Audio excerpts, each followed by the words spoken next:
Hello, hello, hello, hello, hello, hello. It is Monday. Another day, another stream, as always. Another Monday, another stream. Today we have two topics, as always. We have the 30-minute quiz sketch in the beginning. Another character today, which will be exciting because we're going to do something a little bit different than the last few times. At least in terms of the, I guess, the look of the character. It'll be an older character, so we need to kind of pay attention more to the folds and all the wrinkles and all that stuff. And then we're going to go back to the, we're not going to go back, we're going to make a new, we finished basically all the big projects that I had so far. Which means we have some time, or we can now spend some time on some smaller projects. One that I want to try today is, there are these textures that you can buy, for example, on Texture XYZ, or now a new, I guess, offering on 3D Scan Store. They have face scans. Of course, 3D Scan Store basically is where you can buy stuff like full, I guess, photo scan people, and they also now sell the face scan as individual textures. One as the albedo map and one as the displacement map. Texture XYZ is the same. But it, I think it has a few more layers of textures, basically. For example, there's one without ambient occlusion, there's one with, there's multiple displacement textures and all that stuff. I can't buy the one from Texture XYZ because I don't have a credit card, but that doesn't matter because at least I was able to get them at 3D Scan Scores because I wanted to try them. I wanted to get one of these, or I've bought two, one from for the female character, one for a male character, and I want to see, I want to, you know, play around with them and see if we can come up with a workflow that we can use to apply these textures to whatever character we want. The idea is basically, first of all, welcome back to Jolly and Hustler. Hope you guys enjoyed, or hope you enjoyed your Monday. Yeah, welcome. The idea is basically that you can apply this texture to any character that you want, because they're not really bound to the model necessarily, like the shape of the model. It basically only gives you a face that you can apply to any character, and then it would basically apply the bump map as well as the colors immediately to the character, which of course can save you a lot of time, because then you don't have to, for example, create your own bump map, and you can create photorealistic character way easier. So I want to see if we can come up with a good workflow that we can use for, you know, or that where we can use these textures to create realistic characters. Yeah, that's going to be the plan for today. Let's begin with the first topic, which is, of course, oh, if you only want to see one of these topics, maybe the quick sketch, maybe the second topic, then you can find the timestamp in the description or in the timeline. Let's go back to Blender. There you go. And you can see what today's subject is. He's looking very sad or grumpy. Well, that doesn't matter. His feelings don't matter today. We're gonna sculpt him anyway. Might not be happy about it, but that is we don't care about that. I actually over the weekend I've changed my modeling workflow a little bit, just a little bit, to, I think, speed up the modeling process a little bit. I'm going to show you what I did in just a few minutes. He's dead inside. He is. You can see his soul is trying to leave his body. That's why there are these horns. It's just trying to push itself out of his body. He doesn't want to live anymore. Maybe, you know, if we create a sculpt, if we turn him into a sculpt, maybe he gets more life. Maybe he sees that life is beautiful and worth living. Oh yeah, the artist is something Vyacheslav Safronov. He's at least I found the image on DeviantArt. Maybe he's on ArtStation too. Let me just quickly pull up his page so you can see what it looks like. Oh, he's on ArtStation too. Okay. Is that the same person? Maybe. Let's see. Let me see if I can find the... I think it is. Seen some images that I've seen before. Yeah. I'm looking for the one that I... oh, there it is. Okay, here it is. There he is. That's the image, and there he is. Black cat. Yeah. So if you want to check him out, do that. There you go. Same song playing. Why? Next one, please. Okay, yep. So if you want to check him out, you can do that. Okay. Oh, I didn't post that in the Discord, right? Well, might change that later. Okay. Let's begin the quick sketch, and then we can go back, or we can go straight into the today's topic, the good old workflow. I'm actually hopeful that we can kind of work out a, I guess, reliable or efficient way to do that, to apply these textures. There are some explanation videos where how you can do it in Photoshop, for example. I want to see if I can do it in Blender, maybe even with some projection techniques. We'll see. Yeah, I have some theories how we can do it. Let's see if they work. Welcome back. Well, welcome, Ricardo, or Ricardo. Hope you enjoyed your Monday. Welcome. Okay, I think we're ready to sculpt this fella. I have my pen in hand. I have my tablet in front of me. I have my new technique that I want to use, and I think we're ready. Oh yeah, of course, for the how we're gonna apply the texture to a new character. I'm probably gonna work with a quick sketch that I've done before, and then I'm gonna modify it a little bit. Maybe I just, you know, kind of detail it out some more. So the first part will probably be to create a character, and then we're gonna retopologize it and quickly retopologize it, and then apply the textures. So yeah, we're gonna also create a new character today. I thought about using this one for the character, but I don't want to do that. I want to use another one. Okay. One that I already created. Okay, 20 resolution. I think we're ready. Oh, okay. Perfect. I would say, oh, there you go. Let's get back to Blender. Okay. Oh, where's my timer? There it is.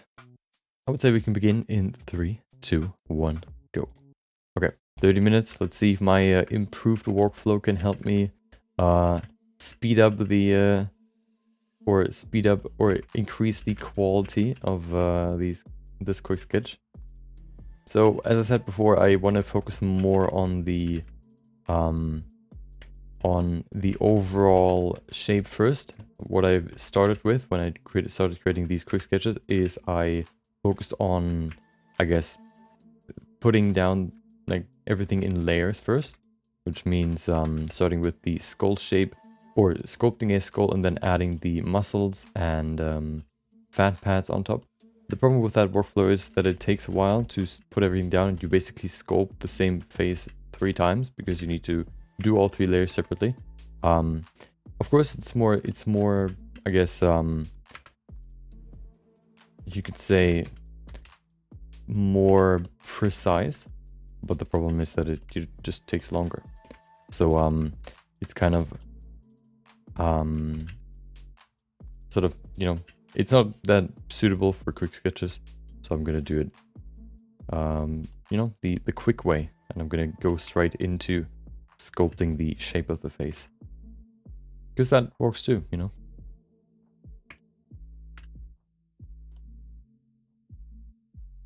There you go. Okay, we have the eyes, and then what I'm going to do, so I'm going to go in here, I'm going to do the good old move that I've done last week too. I'm going to start adding this line first to separate the cheekbones from the mouth, or from the middle area of the face, and then I'm gonna do this. But then there's gonna be a new step. Let me just let me flatten the jaw a little bit. And then what we'll do is we'll go here in the middle, and I'm gonna grab my good old snake hook brush. I'm gonna, oh, I forgot one part. We need to pull the eyes back. There you go. Just a little bit, so we can create a forehead as well as a sort of, like the nose is usually a little bit deeper in the face, so I'm gonna push this back. There you go. And then we can go into the nose. You can see it kind of already resembles like a nose plus mouth, but what I like to do now is I like to push it forward and create the silhouette, the side silhouette basically immediately. There you go. This will be a little bit harder for this one because his nose is so long, so I'm probably gonna extend his nose later. And then once I have the sort of silhouette here, what I then like to do is I like to, I guess, you know, block everything out right away. Let's increase the strength here.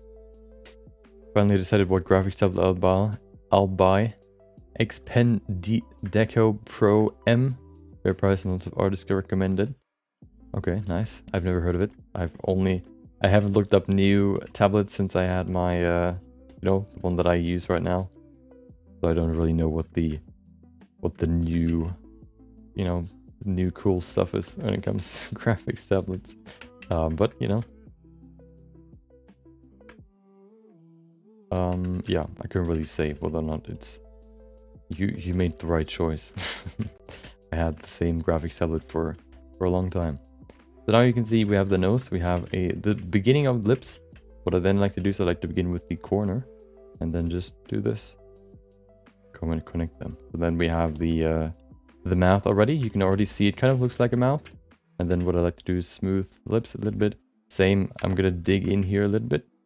And there you go, we already have a mouth. Which looks kind of weird, of course. It's still the block out, the rough block out.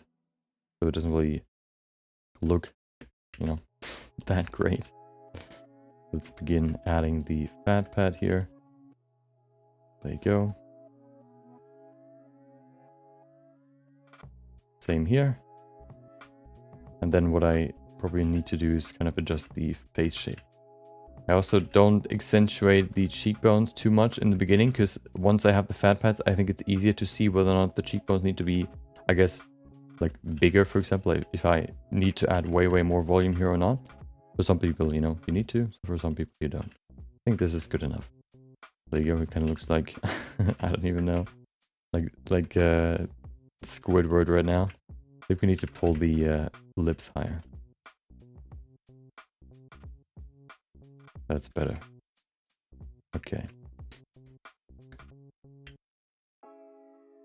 Tried sculpting with mouse, but after 2 hours I wanted to throw my laptop out of the window. Yeah. I mean, you can get used to it, but it's definitely not as intuitive or not as, I guess, I don't know, like, it's definitely not that, I guess, enjoyable to sculpt with, in my opinion, just because it's so straining, at least on my fingers. I can imagine that it, you know, it's the same for most people. So, you know, I tried it, and you can do it, but I would not do it. Just because I know, or I can feel how straining it is on my fingers, and doing that over a long period of time, I don't feel like doing that to my fingers. I'm already clicking enough with my mouse, so I don't need to do that with my, I don't need to do that when I'm sculpting too. Okay, so we have that, and then let's go here. Oh, go to the side here, just kind of remove some of that. I try to, okay, the forehead is way too big, so let's adjust that real quick. Yeah, but now we already have a fully blocked out face, which I think is pretty quick and pretty straightforward. Few easy steps and you have a face, or simple steps, let's say. I don't like to say easy. Okay, let's give him a more slim face here. Oh,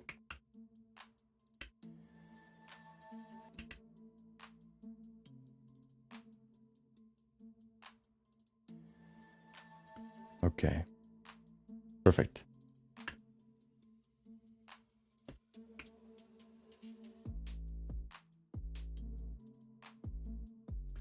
Okay, let's add some eyes and then we can go to the neck. His eyes seem to be quite high. I need to pull the eyebrows lower. There you go. Let's add the eyes, which should be somewhere over here. I have also a new technique for eyes, which isn't, I think I tried it before, but I haven't really, I guess, elaborated on it. Or I have just only tried it once and not really, I didn't really see the value in it. But I think now I've kind of improved it a little bit to make it a little bit easier to use. I'm going to use that here too. We have the forehead right there. We have the sides here.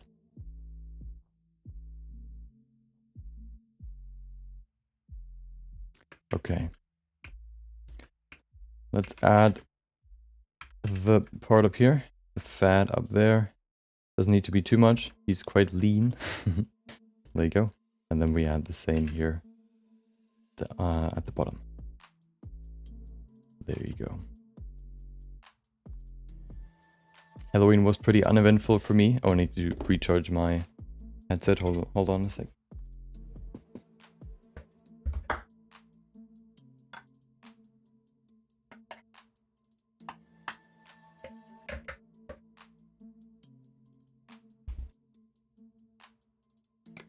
Quick pit stop. Okay, yeah, had to, was pretty uneventful for me. And we live in this, like, multi-apartment house, I guess. It's just like a big house with multiple, I guess, apartments or families living here. Which is also sort of, has like a front entrance or whatever, like a gate.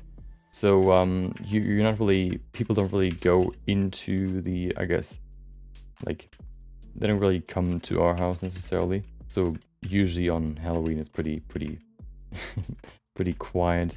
There's nobody really ringing our bells.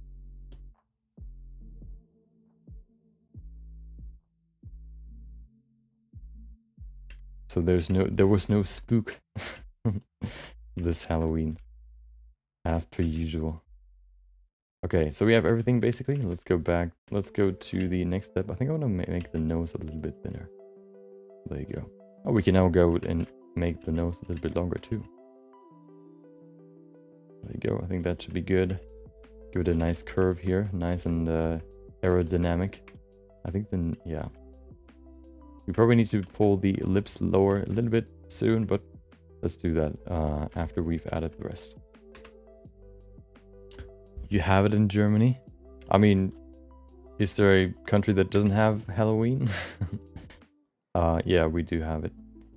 It's just, I guess, you know, it was pretty popular when I was young. Of course, because then you would roam around and ring bells and get some candy. But of course, if you're older, you kind of just give out candy. But if there's nobody coming, then you know, you can't do that.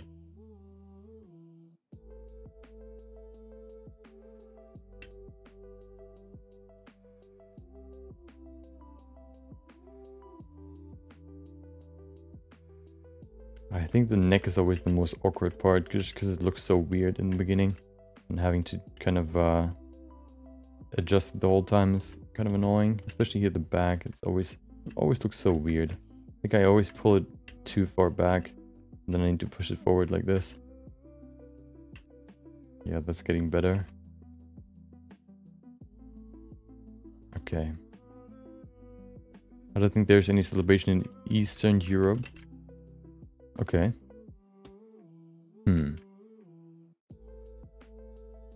I wonder...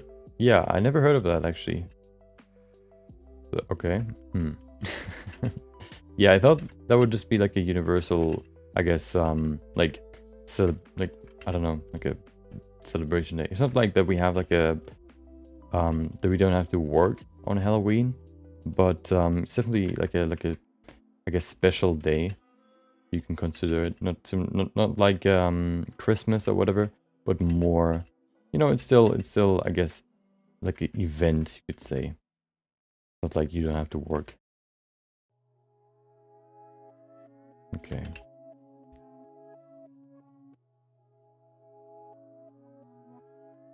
It's actually weird. even the radio didn't play any Halloween songs, or at least not when I listened to it. I don't listen to it too much, but especially in the morning when we're like eating, or when you're eating like breakfast, I haven't heard anything. No songs, which was kind of weird. Usually they kind of, you know, always, I don't know, take advantage of every every holiday to play some old songs, but apparently not this time, which was weird. I wanted to hear some Thriller again, although I've been hearing that quite often now recently. Let's save it real quick. Welcome OG.com. There you go. Hope you enjoyed your Monday. Hope you have enjoyed. Oh, hope you enjoyed your Monday. Let me save the file real quick so we don't lose it. New month, new folder. We have 70 minutes, perfect. Yeah, usually we sketch day 273, no 4. Usually it takes me like 15, maybe 17 minutes probably to finish the first, I guess, block out, and then afterwards we can go into detailing. I think that's a good sort of time frame or workflow. I don't know if I can make it even faster. Maybe the more I do it, the quicker I get. Maybe, you know, I find some more strategies, some speedrun strategies to speed it up a little bit more. But right now, that's sort of the estimated time frame for everything, which I think should be good enough. You know, detailing shouldn't take too long. Of course, if we have hair, especially long hair, that takes a little bit longer. But you can, of course, account for that when you're choosing the reference.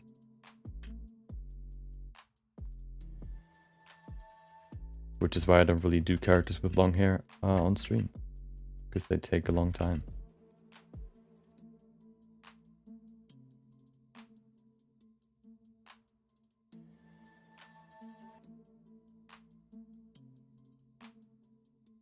How was your weekend? Welcome back, Johnny. I hope you had a great weekend.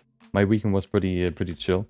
Of course, I was a little bit under pressure because I wanted to finish the video that I uploaded or released on Sunday for Halloween. So I had to be quick, you know, spend usually basically my weekend editing that. You know, I learned a few new things, tried a few new techniques and whatnot. I think it's a pretty good video. I like it. When you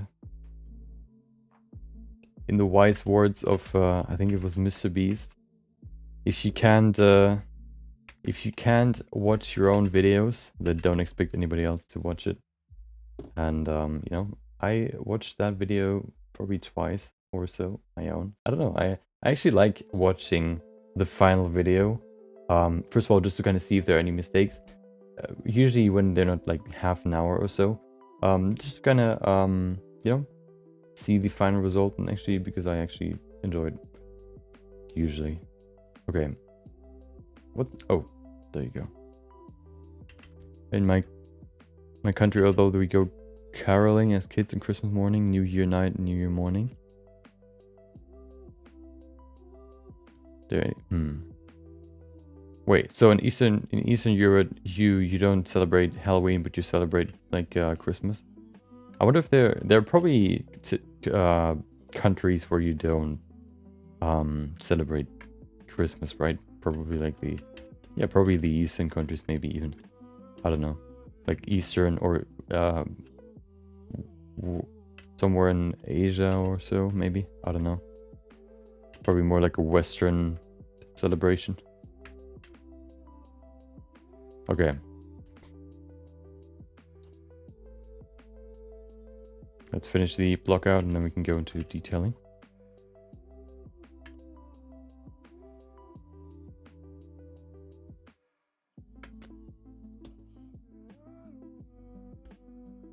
Okay. Maybe that's a little bit too wide. That's better. Okay. Yeah, my weekend was pretty, I guess you could say uneventful, but still fun.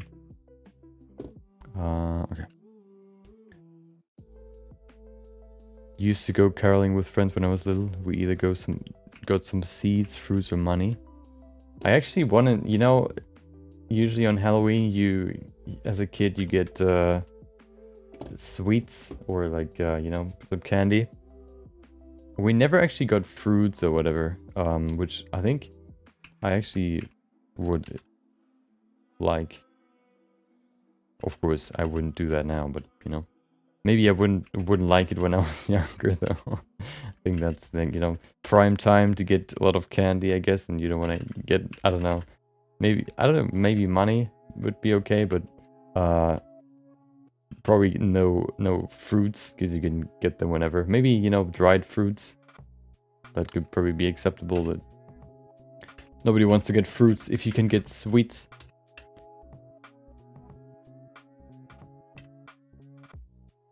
Yeah, I do the ears differently too. I just pull them out now. I draw them in a shape and then I just pull them out. I think that's, I don't know, it just feels easier because then I don't have to kind of create the slope shape. I just need to dig in here. There you go. Of course, it's not perfect, but it is the block out, so it doesn't have to be perfect.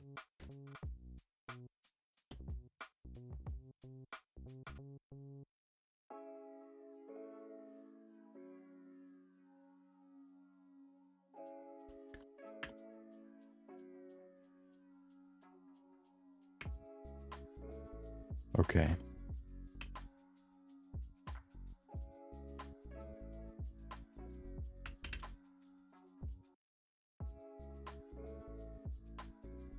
That's okay. Let me just quickly do the inner part.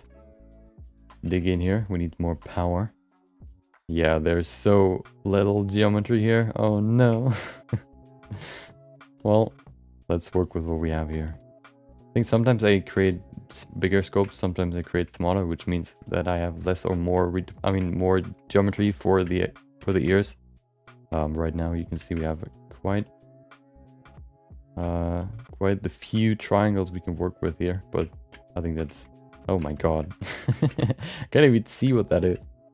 Okay, that should be good enough. Quite small. Old people have usually longer or bigger ears. Maybe even fan them out some more. There you go. Okay.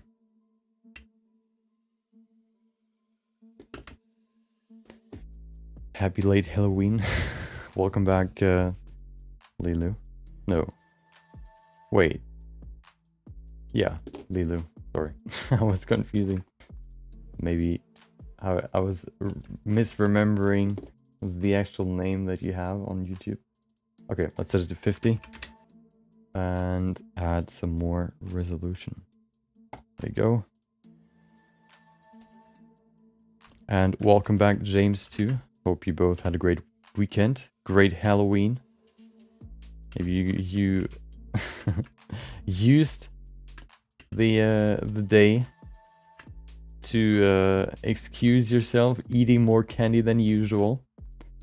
You know, once a year or maybe twice a year. Once for, you know, Christmas and once for Halloween. You can probably do that and get away with it. Okay, there you go. More resolution. And now we need to smooth it.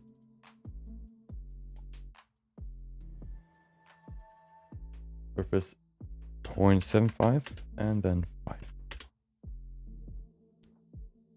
We used to have a bag full of orange apples, bananas, and tangerines. Oh, that's pretty cool. Is it, so that's what you would get on Halloween or just on like a, I don't know, just a normal day? Maybe it's normal to just roam around and, you know, get some stuff. It doesn't have to be on Halloween. Okay, so it's time. It's time to add more resolution. I mean, more detail.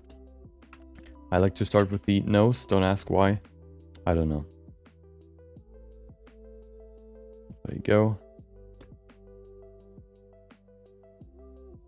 Nose holes. We have 8 minutes. Okay, should be good enough.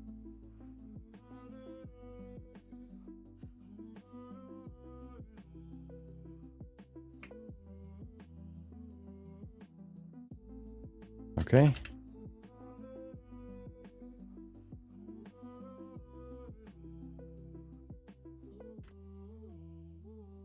I think that's good.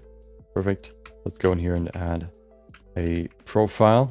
I want to make the edge a little bit sharper. I think that could look pretty cool. There you go. Narrating all his actions. New video about your process while sculpting characters. Yep.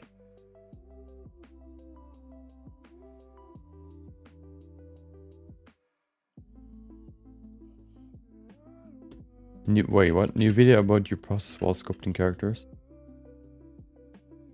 Wait, what do you mean with that? My brain is too focused on this to think about anything else. Okay, there you go. We can see the lips. The top lip isn't really non-existent, so let's remove it. Let's make the bottom lip bigger. This kind of gets sort of wrapped, where this one, the bottom lip, kind of covers the other one.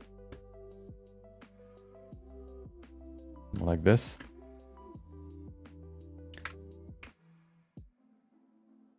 Okay.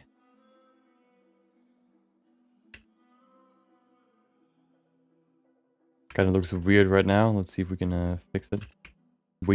I need to do it. It's my duty. Let's see if that works here. While caroling, we didn't have Halloween. Oh, okay. Maybe we can... Nah, you know, no. We're gonna remove it completely. He doesn't need to have an upper lip. Who needs upper lips anyway?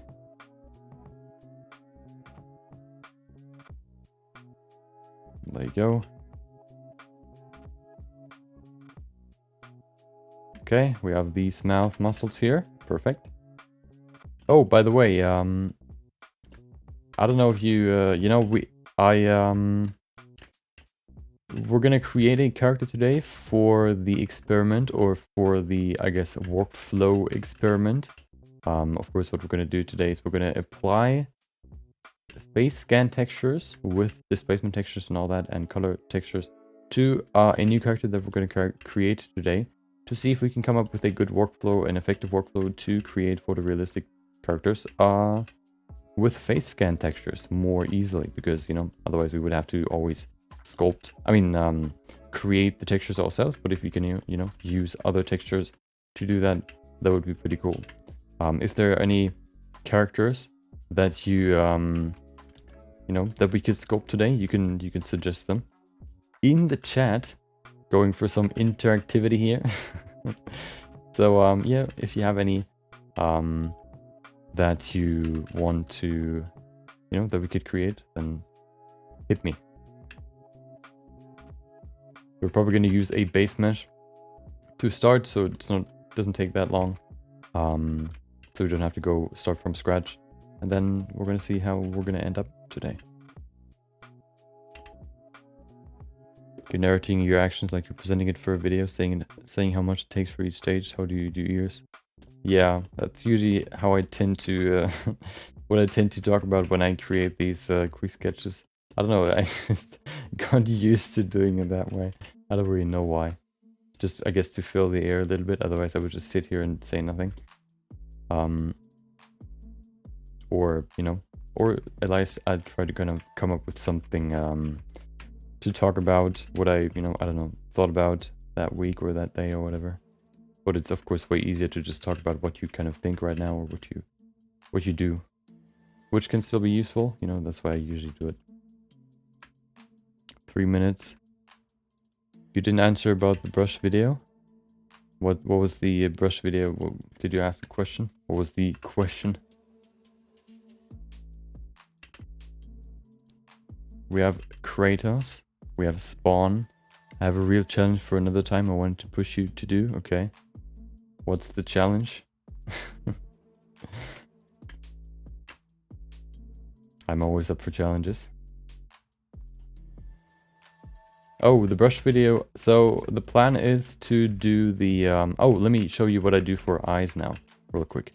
Of course, I try to kind of do this first to kind of create a nice base here for the eyebrow. And then what I like to do is I like to use a mask to do the eyes. So I draw them out first. I determine where they should begin, somewhere over here. I determine where they should end. So I usually take the lips, go over the nose. So they should end somewhere over here. There you go. And then I like to connect them. Okay. And then I draw them out. I invert them. I'll see if it looks correct. They look quite high, so I'm going to pull them down a little bit. So the plan right now is to... The next video will probably be about the Final Fantasy figurine, and then the one after that will be the brush explanation, or the what do you call it, like the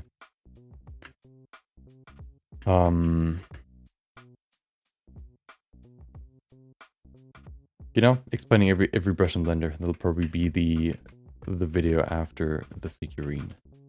The figurine sort of has like a deadline, I guess you could say, when the new expansion releases, so I kind of want to upload that before that, which would be at the end of November, and then afterwards I'm going to finish the the brush video. I already wrote out all the basically most of the script, maybe like 90%, or you know, yeah, basically, and then I just use my brush and dig in here. Then I like to go in here and use my crease brush to just create an eyelid, and then I can adjust the shape a little bit. Yeah, so the first one that I'm gonna finish, or the next one, will probably be the Reaper figurine, and then the brushes will be after that.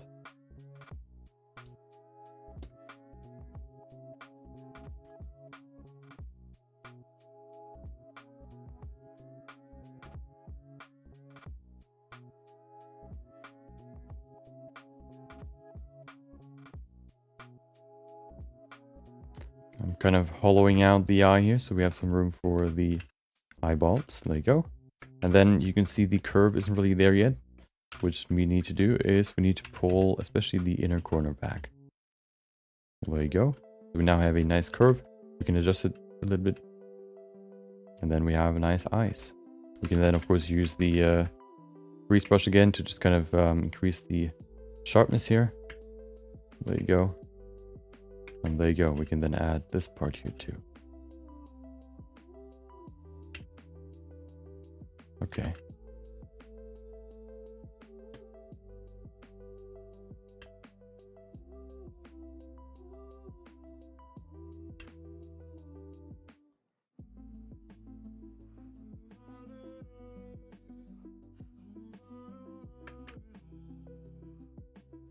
I think that's quite far back, so I'm gonna push it forward a little bit. There you go. Go here, just kind of create some more volume here. There was like a hole, which shouldn't be there. Go here, add some more fat, and then there you go. Fill this spot a little bit. Okay. I think the eyes are they look too angry right now. So let's adjust them a little bit. You should also try new thumbnails for your videos. It's a crime that your child the creative video has a few views. Yeah, I'm always experimenting with what I usually do is I like to create 2 versions of every video.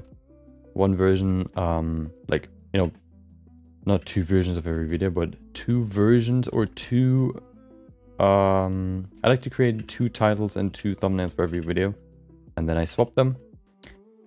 One day I swap the thumbnail, one day I swap the title to see what changes about the analytics, I guess you could say, to see which one works better, and then I kind of make a mental note, I guess, to kind of you know, maybe repeat the same or maybe even improve it over the next videos. You know, just takes a little bit of time to really get it right. Of course, you can you know, if you're not doing like a series with the same I guess like topic, you usually have to come up with new stuff with new I don't know, like styles or whatever. So it's always, you know, it's still like a learning process. Okay. Okay, I don't know why, but eyebrows are not my thing. They just look weird.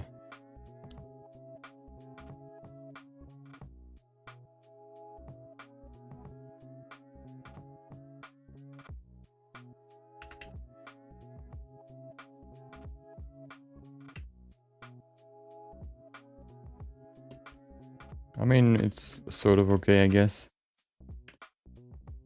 I don't know. I don't like how I sculpt eyes.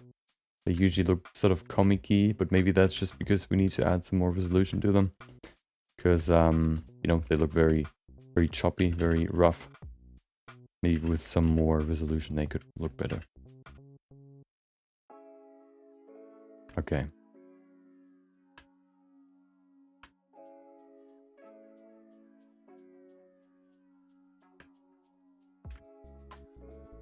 I guess that's okay. There you go. Yeah, the forehead looks weird. There you go.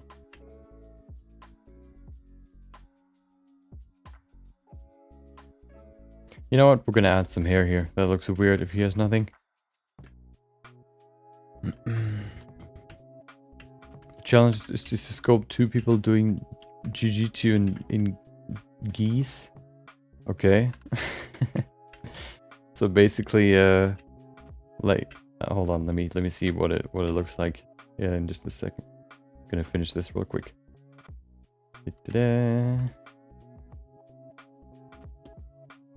Okay. Pull it out.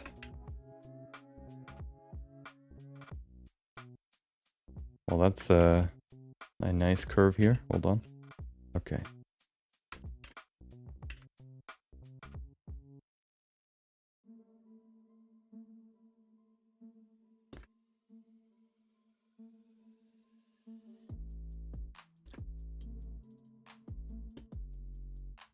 There you go.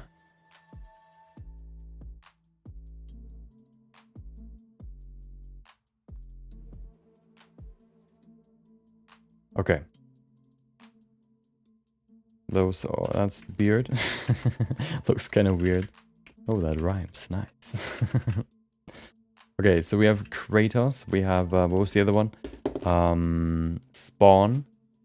Doesn't Spawn have a mask? If I remember correctly. Isn't he similar to Red Hood from DC? In that he actually, you know, wears a mask. I don't think a mask works if we're trying to apply face scan textures to him. So currently the winner is Kratos. If there are any other suggestions, the one that I like the most we're gonna use.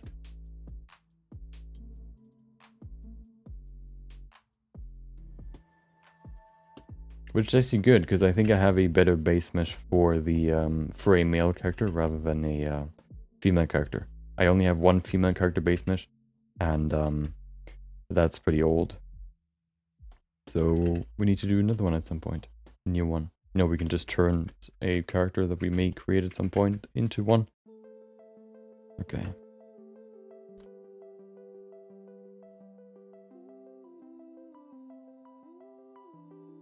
You know what? He's just gonna have like this small little swirl here.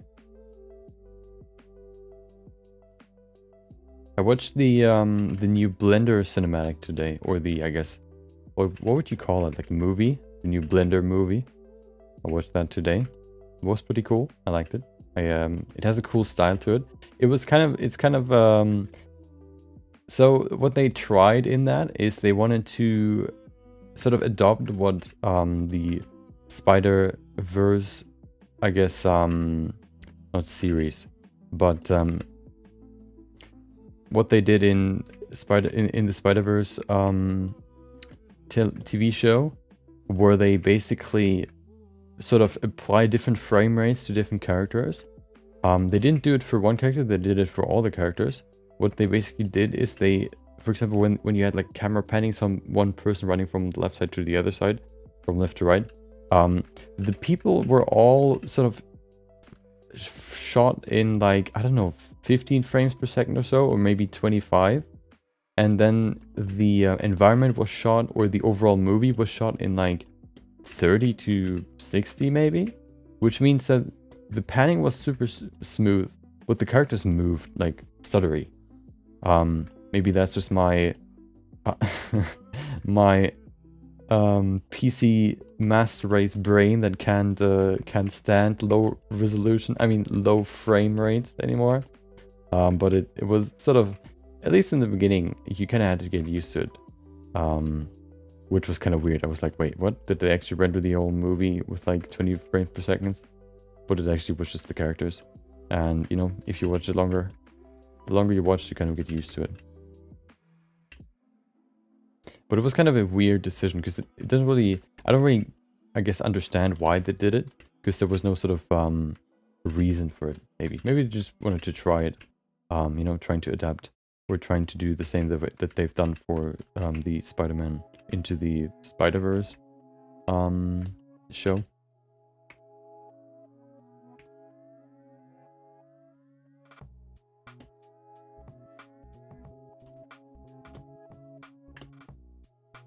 But it was pretty cool. It was actually 15 minutes long. I didn't expect it to be that long.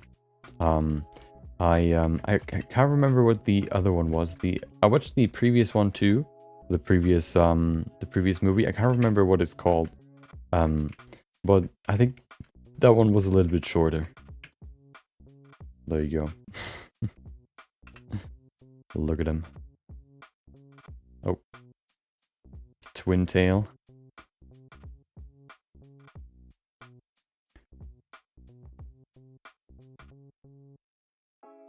Let's add some eyebrows and then we're done.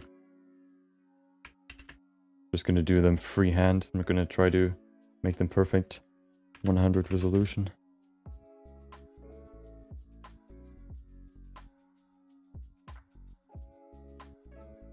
I actually like to use the crease brush for eyebrows, just because then you can actually create individual eyebrows, like hair strands, which looks, I think, way better than using the crease brush.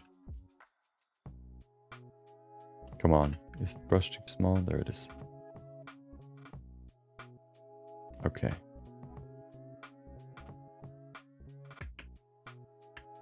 Perfect.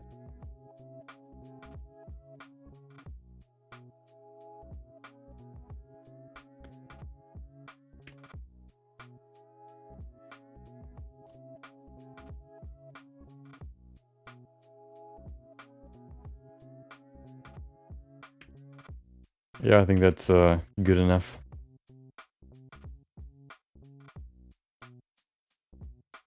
Okay, let's go to the rendering. Oh, before we do that, we need eyes.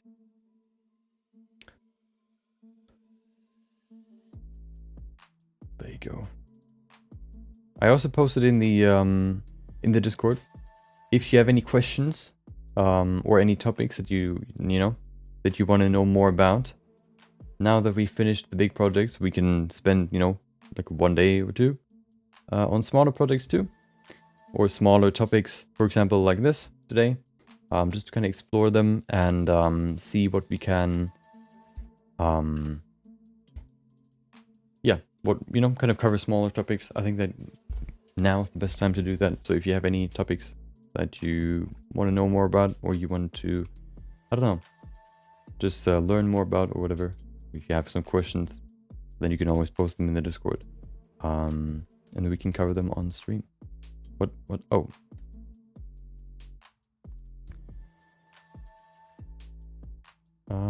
There it is, 250. Baby's coming back. There it is. Oh no, looking at us judgingly.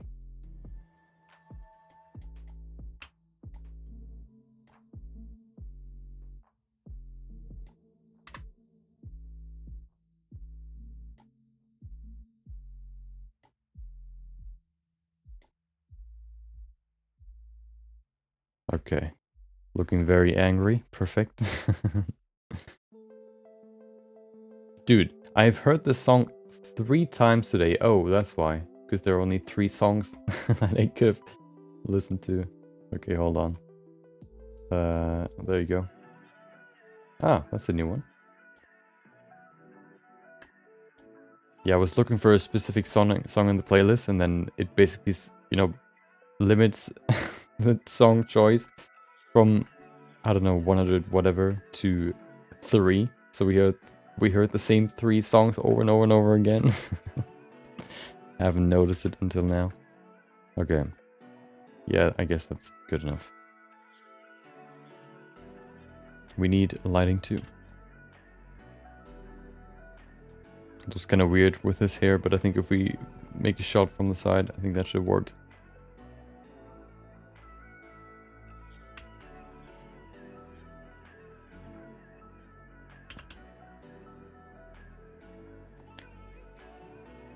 World, there we go.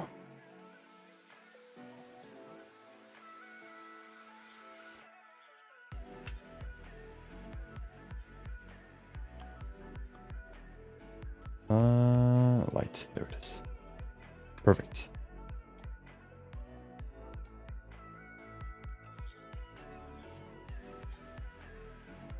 This light can probably I want to place it on the side. I want to keep big shadows underneath his face, maybe on the side here. I'm gonna place it right there. Let's lighten up his face a little bit. There we go.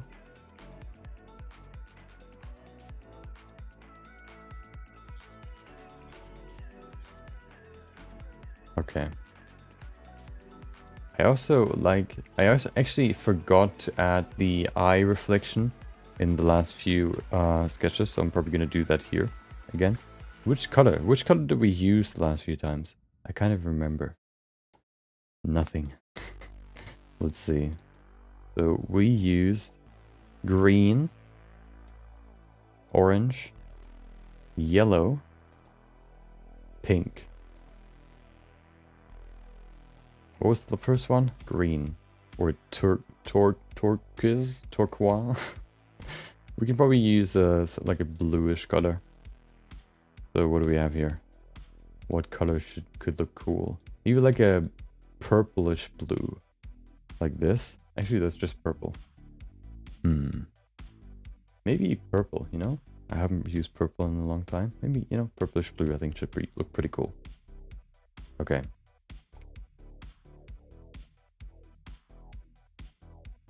That's cool. That's cool. There you go. And then we need some rim lights.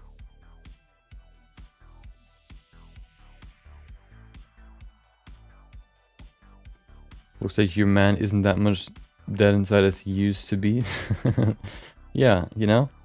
Now that he's 3D, he is probably enjoying his life a little bit more than just sitting there in 2D space. Let's copy the color, and then we can do the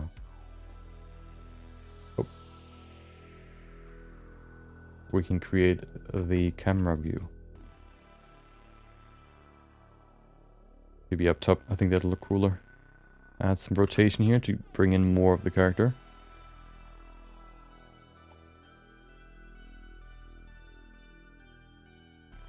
Okay.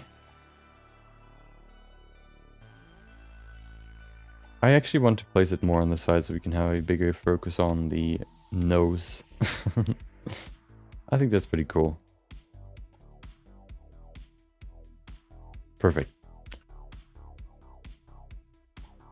Let's go in here and add the depth of field, and then we're good.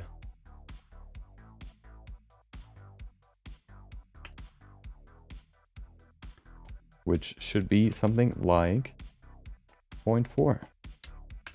Perfect.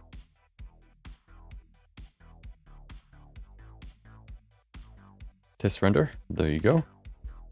I actually used Cycles X on the Halloween character. It, I think it was faster. It felt, well, from what I would, I guess, like what I would think how long it would take, it felt like it was shorter than that. So I think it was faster. I haven't tried rendering it with cycles, I guess, the current version of cycles, but it felt faster. So that's a good thing. I've also seen that they changed the UI a little bit, which and the sort of rendering settings here, which I kind of just need to get used to a little bit, I guess. But it definitely looks a little bit, looks cleaner than before. More accessible. Okay. Oh wait. So now that the camera's on that side, we can't even see the light. Wait, we can probably place it on the other side then. Although we're not going to see it there either.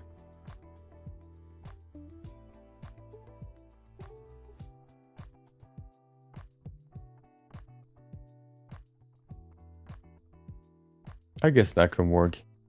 There you go. Okay. Perfect. The quick sketch is done. Times 8. Well, at least the Blender part. Photoshop is ready to receive the image.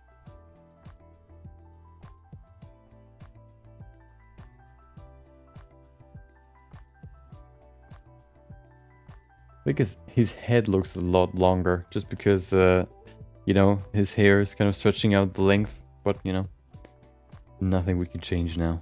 It's all over. Okay, Pajali, hope you enjoy your hope you enjoy the rest of your day. Thank you for joining. Have a good evening. May Blender be with you too.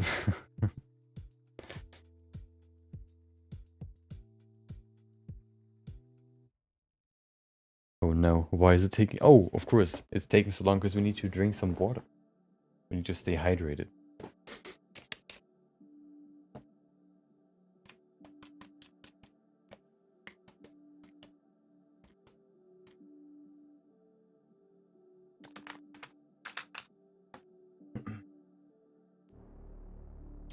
Okay. Seems like it's gonna be Kratos today. We're not gonna go for photo or for the likeness, just because we don't have that much time. But we can still go for a resemblance maybe. Hence, since we're using a base mesh, that should be doable. Okay. There you go.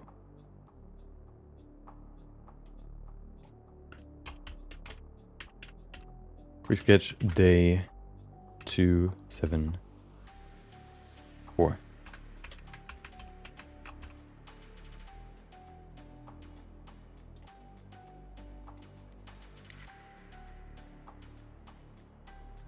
There it is.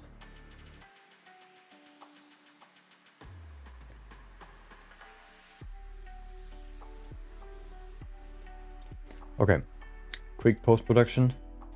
Oh, yep, that's the that's not the right one. There you go. Yeah, so my plan right now is sort of to I guess come up with a quick, I guess, a workflow that we can use, or that I can use, to create characters quicker than what I can do right now.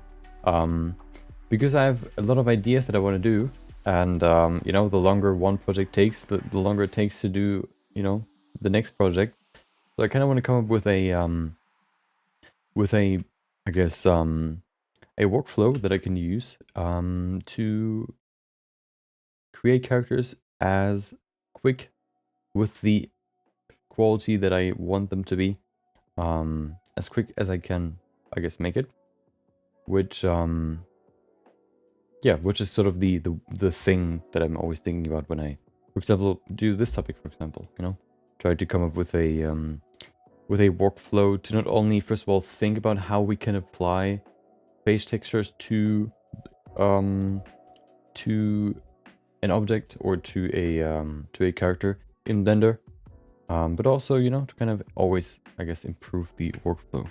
For example, in ZBrush, what you have is you have a program where you can basically just import an image, and then you can basically attach it or wrap it basically onto the face, and then you can say that it's supposed to, I think, project the image onto the actual model, which then projects the texture onto the model without having to, you know, yeah, basically automatically, which is really, really, really cool. I think there's a similar workflow that we can use in Blender, but yeah, that's what I'm trying to figure out. If not, then you can still use Photoshop. Okay.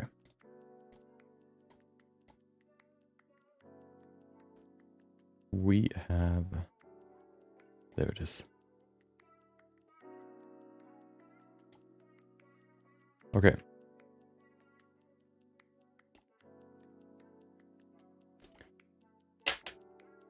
It is time to upload the image. It is time for the compilation. I'm going to see you in 3 minutes once the compilation is done. And then we're going to begin with today's project.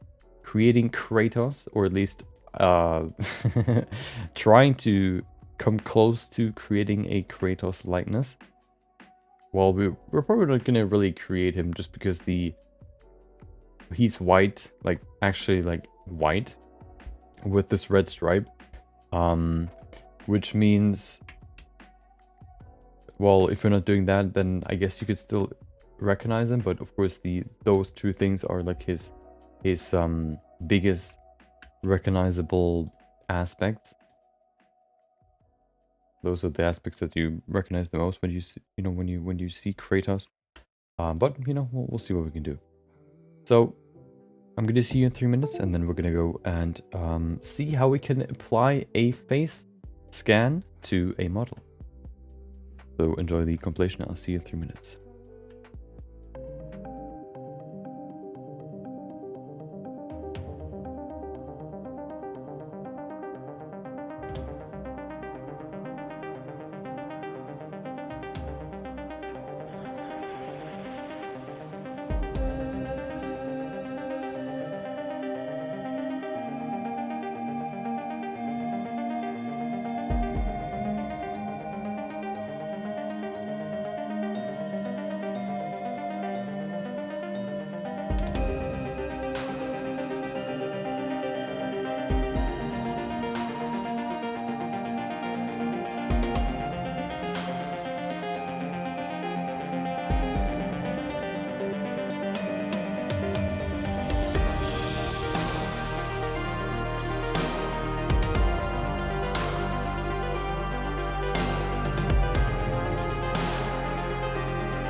Okay, we're good. We're ready.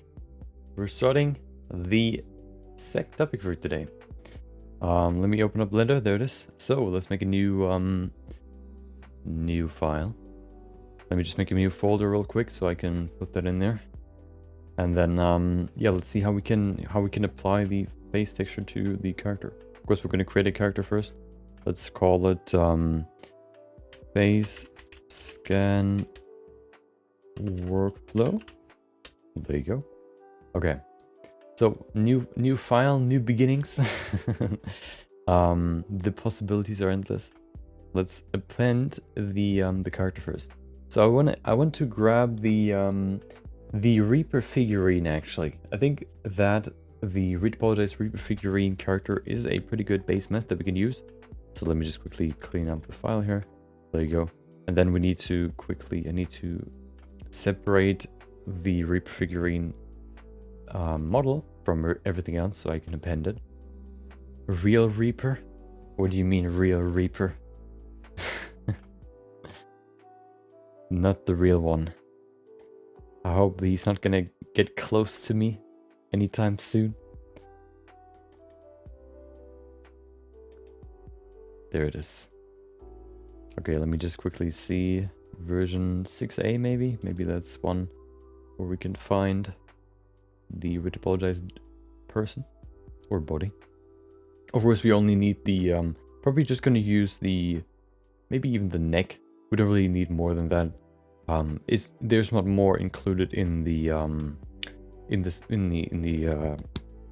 texture anyway. Oh, there you go. Okay. Okay. So, you know what? 6a. I mean, I guess that works. That's the you can't see what I'm seeing right now, but I'm just trying to clean up the file real quick so I can append it. Duplicate it. Okay. There it is. And I'm gonna make a new collection. Call it base mesh base. There you go.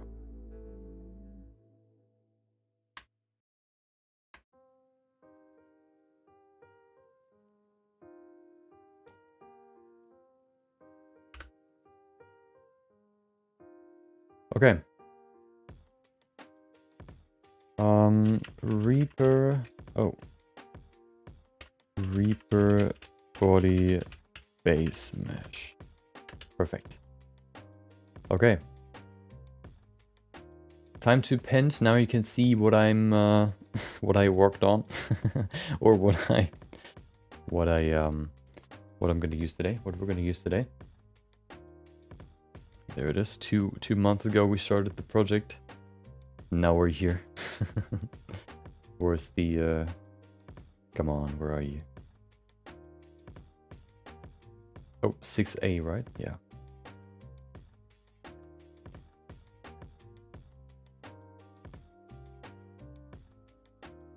Base mesh, there it is. Look at him. Look at this dude. Perfect. Okay. So this is the base mesh that we're going to use. I think that's a pretty good one. It's pretty low resolution, and just using multi-resolution we can add more.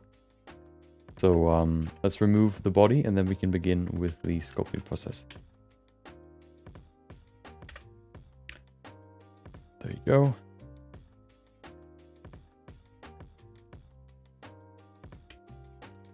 We probably only need that. We don't need more than that. You can see how neatly it is, just perfectly a circle here that we can just cut off. So we don't have like a jagged edge here, which is perfect. There you go. We don't need this. Remove the faces. Oh. We also, is there multi-resolution applied? Nope. Perfect. Okay. So now we have this.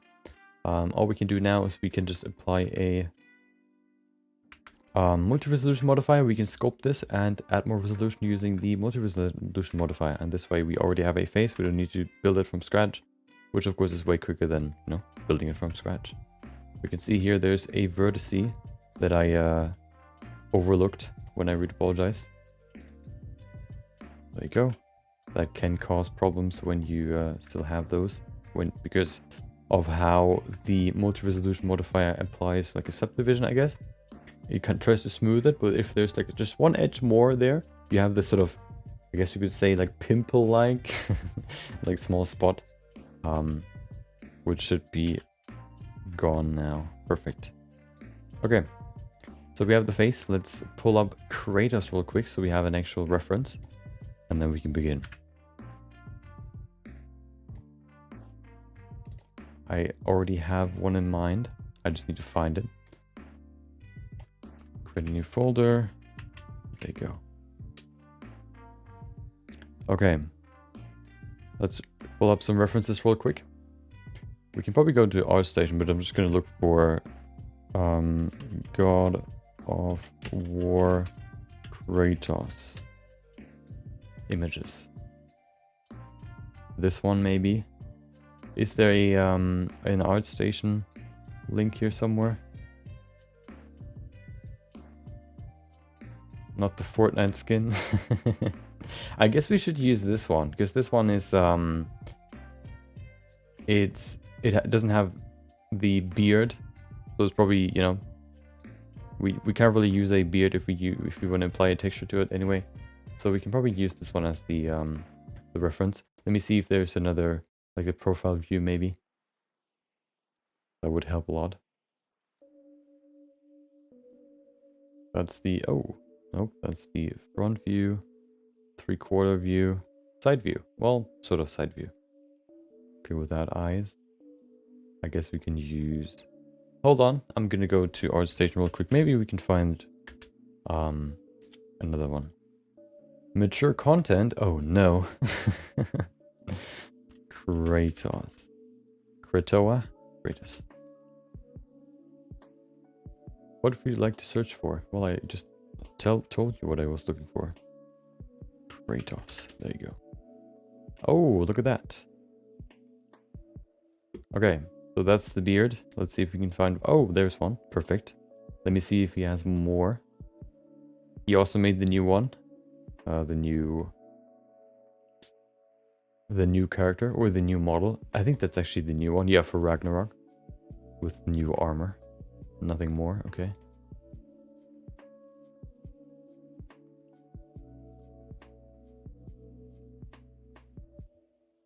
Where is he? There he is. Let's see what we can find here. So that's the full body. Do we have a... Nope, we don't. Okay. I guess we can use this one, or we can use... Yeah, we can probably use this one. There you go. Grab that.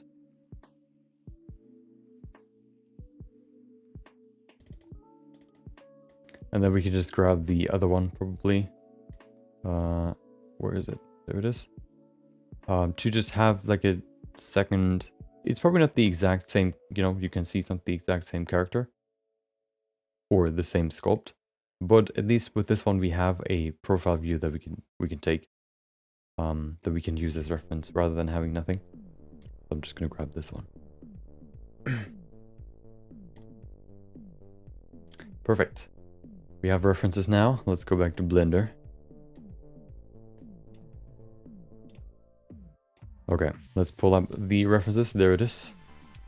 And I'm going to begin with the front view because the profile view, well, the profile view is very useful when you try to create a character, especially because there are so many features of the face that you can sort of define using the profile view, like the lips, chin, the nose, the same more for the forehead, and then the head shape in general, as well as the ears and the jawline, and maybe even the eyes. So basically almost everything. But I'm going to start with the front view first. There you go. Okay. Let's go to, we need to add a multi-resolution modifier. There you go. And then we can just add a subdivision level to begin the process. I'm actually going to begin with no multi-resolution. Just because it's... we need to define the basic shapes first. Welcome back. Lego. Yeah, Raph is really good. Yeah. He's one of my, I guess, you know, favorite 3D artists. Yeah, I like his work a lot. Okay, hold on. There you go. First of all, we need to change the face shape.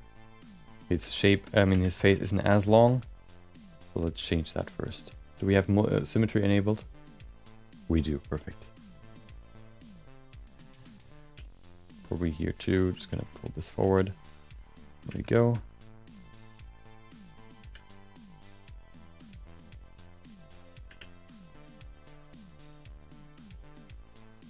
He has gunk in his ear, does he? Oh, no, not just... Oh, you mean that?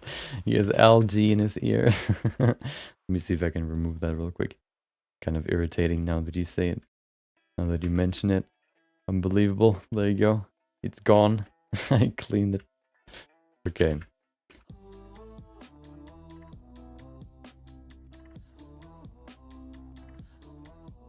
There you go. Pull this down. The lips, I mean, the nose is quite wide right now. Actually, the nose can be quite wide. But the tip especially needs to change.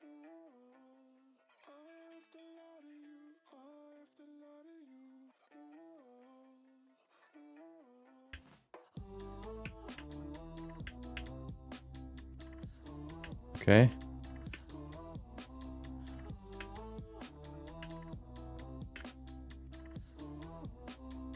So yeah, just changing the general shape first. Nothing crazy. We probably need to pull up the chin. Actually, no, we don't need to. Okay. Usually fixes all the weird stuff with my sculpts. Go into edit mode in the back. Yeah, or you could, those, you know, different colored faces are just basically a different face sets. So if you know, there you go, more gunk. If you have this, what you can do is you can either go into dynamic topology mode, because then it creates new geometry, which means the face sets can't be applied anymore. Or you just use the draw face sets brush, and then you just hold control while selecting the color that you want to keep, and then you draw over the color that you want to remove.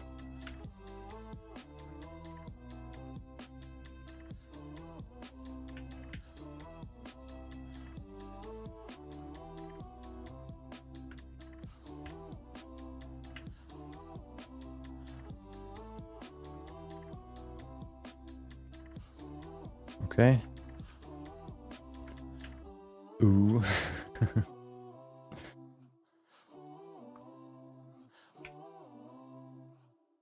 Okay. Let's go to the side here. His jaw, I mean, this cheekbones. There you go. Add some more definition there. Okay.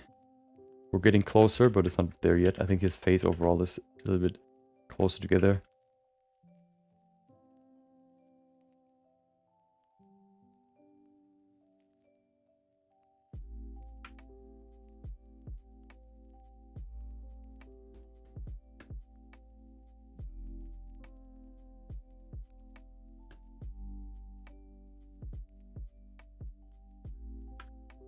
Okay.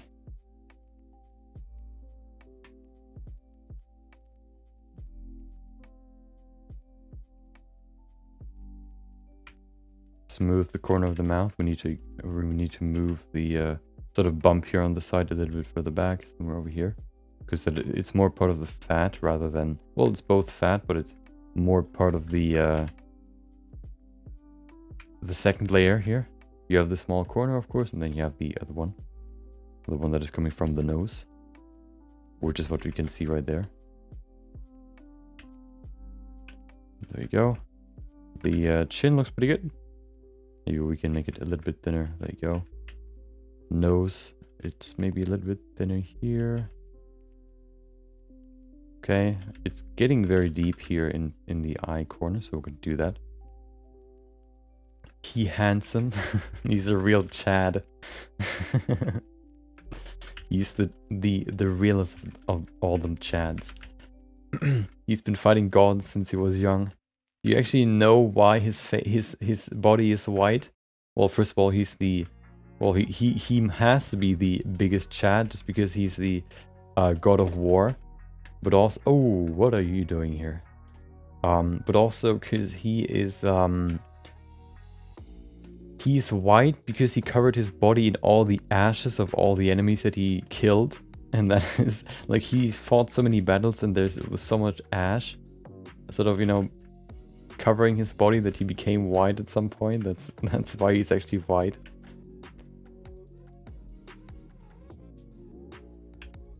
Yeah, we need to change the eyes here. Okay.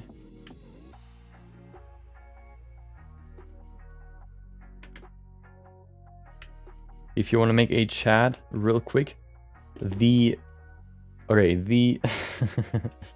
the recipe to sculpt or to create a Chad is very defined jawbone, very defined cheekbones, lean face, then usually a thin, or well, that's maybe debatable, but usually smaller nose with a thin bridge, small eyes, and yeah, like a box shaped, I guess, face shape.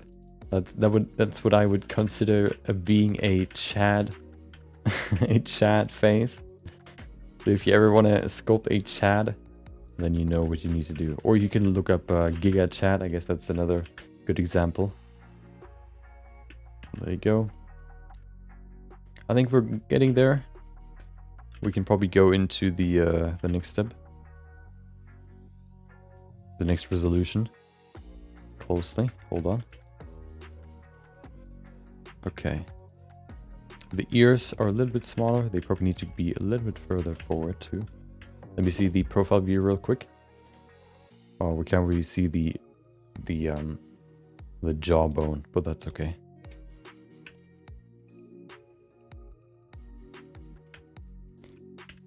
There you go.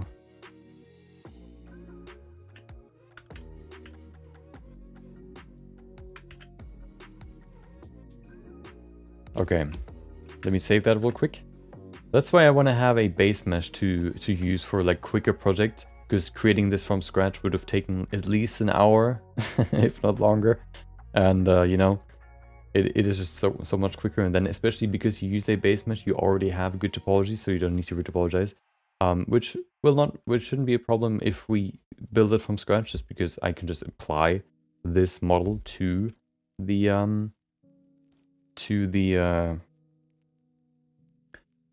rough sculpt, but still, you know, there's just one step less that you need to do.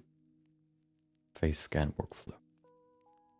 Face clan no scan workflow. The chat is on Discord. Hold on. Oh yeah, you wanted to show me something, right? Let me see what that was. There it is. So what? Oh, the challenge is to sculpt two. Hold on. So that was your challenge. The challenge is to sculpt two people doing jujutsu in a fight position. It's not a phase. It's not a hobby. It's not for everyone. It's my life. It's my passion. It's for me. Just found this. I will also settle for a bear in a gi. Yeah. I actually, what I wanted to do at some point, I actually considered doing it today, is just a general figure, not figure drawing, but figure sculpting session.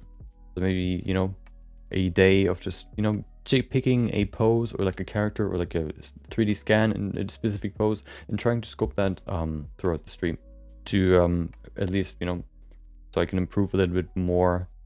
I can, you know, learn and improve my body anatomy knowledge, as well as, I guess, you know, body sculpting capabilities. And yeah, maybe we can do something like this, like a fighting position. Maybe not with two people, because that takes longer, of course. But you know, I have that in mind at some point. We're probably going to do that, maybe even this week. Okay, we need to go back to Mr. Chad. Mr. Chadwick. Okay, so we have the base mesh level 1. Let's subdivide, and there you go. We have a new level of detail that we can add. Let's go ahead and do that now.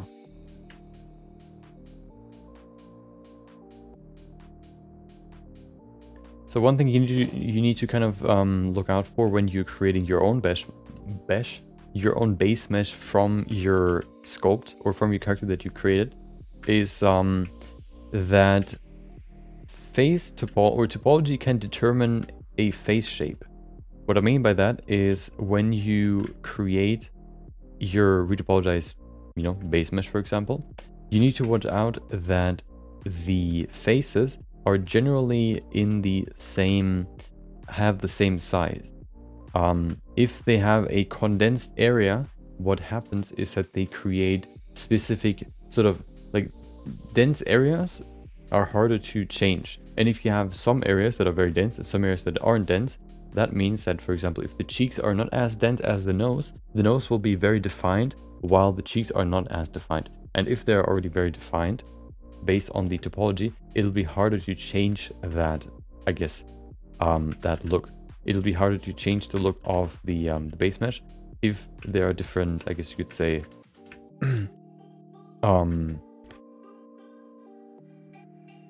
different topology sizes. Michelangelo's David would be good, but he doesn't. But he needs some clothes, like a tutu. Yeah.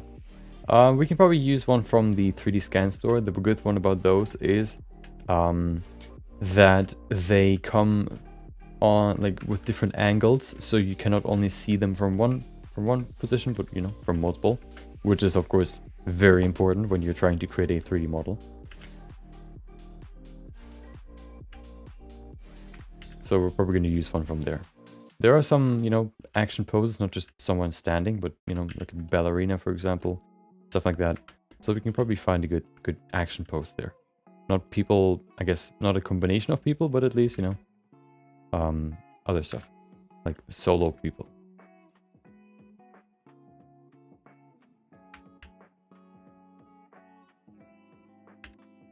You can actually see it here too. There you go.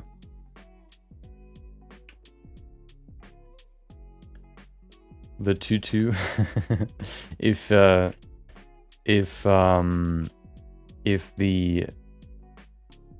what is it?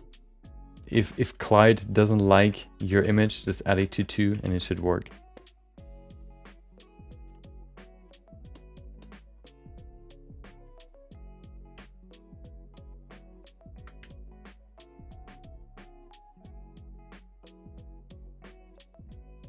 There you go. He's older, his skin starts to droop, so we need to add some droopiness here. There you go. It's okay to have very densities placed like the eyelids, so let's need more polys. That's like the forehead, then like the forehead.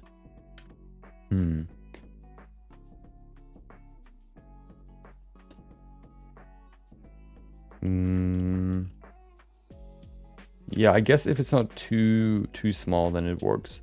From my previous base mesh that I had always had the problem that they sort of looked similar. The end results, I guess you could say, the characters. So I think that was because of the density in certain areas. For example, like the nose shape was very defined because of it, and I guess if you don't go too small, it still works. It doesn't have to be like 100% the exact same size everywhere, maybe. But it's, the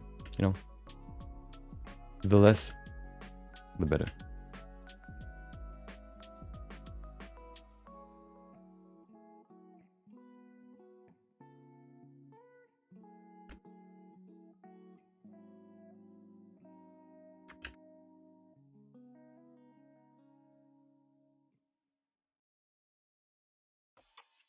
That's very defined. I think we need to make the mouth a little bit smaller.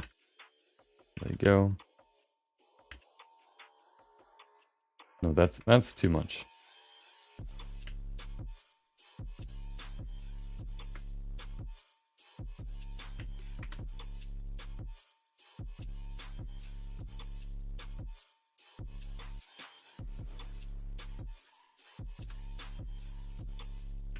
Okay. Maybe, yeah, it could also be edge flow.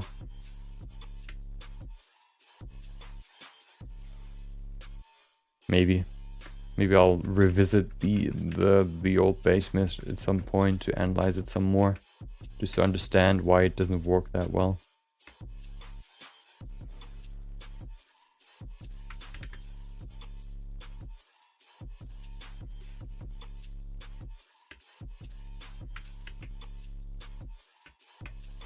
There you go.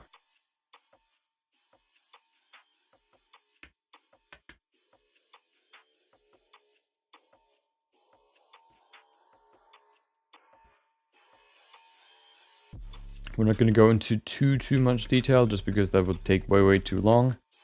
But you know, I think we can do at least one more layer before we need to get to the next part.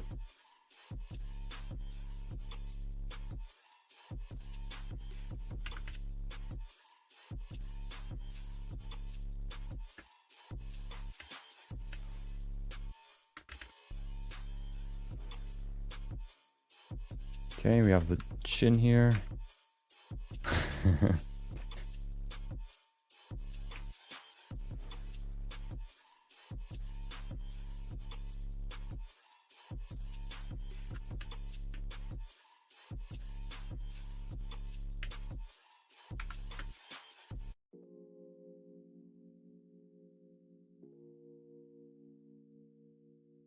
Sharpen the eyelids. They look very round right now.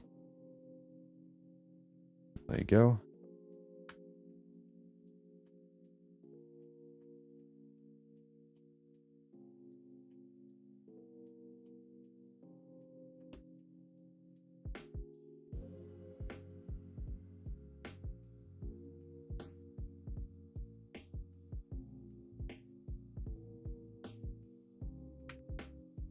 Okay.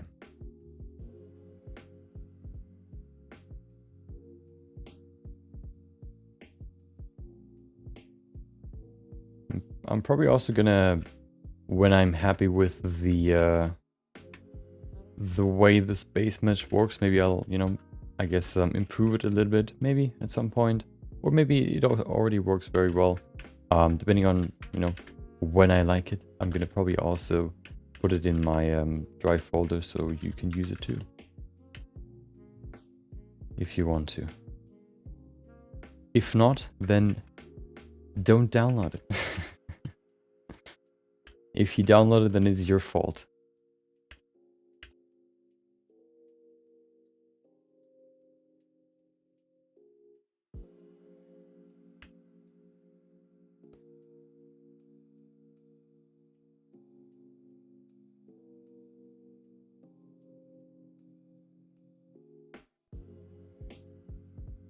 Okay.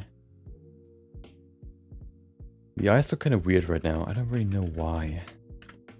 Probably because of the inside here. Used the skin on my last project. Yeah, I saw that. Yeah, of course it's just a, you know, a procedural skin material can be quite hard, or it can be quite can only really create very simple skin. Like you can add pores very easily. The biggest problem with procedural skin materials is always that skin has especially in the face, has specific areas where you have stuff like more subsurface scattering or more roughness or more different colors, which of course a procedural texture can't really perfectly sort of apply to every model. You know, usually procedural skin or shaders, basically you can use them on any model and it should work fine. But of course, faces, you can only, you know, create a procedural face texture. I mean, face shader to a certain degree.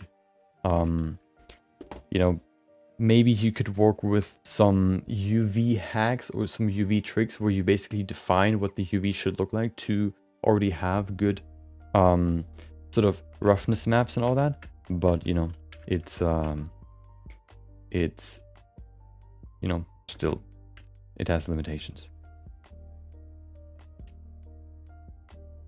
When's the feedback stream? This Thursday. I liked it.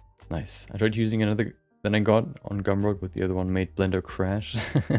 Maybe it's too... It's I don't know, maybe it has some more complex math, or, you know, I don't know. some weird complexities that made it harder to calculate.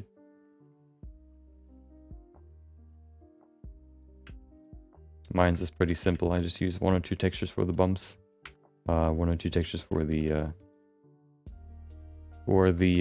sort of blood vessels and all that, and then, you know, just a color.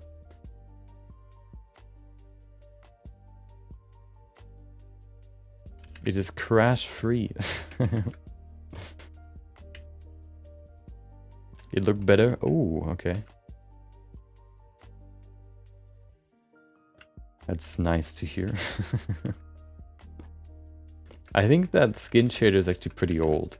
I think I created it when I started streaming. I worked on a character, and then I thought, well, the skin looks pretty good.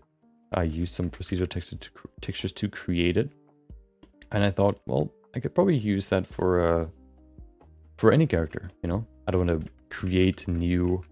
I don't want to create new skin every time. So why don't I just create, you know, use that shader for every character, and then I created a quick skin shader while at work and not having nothing to do. I just quickly, or not quickly, but you know, cleaned up the nodes and created a quick procedural material. And I think it does its job. Of course, you can always, you know, expand it.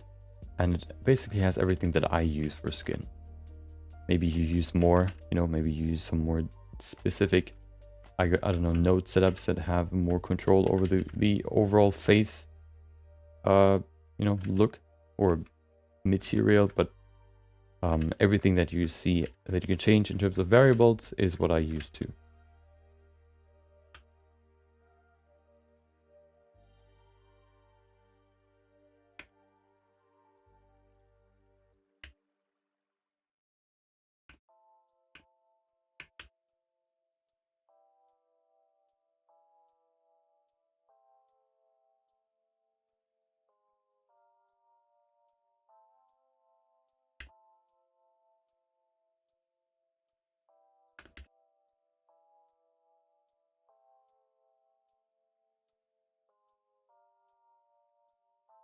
I think the nose is too small.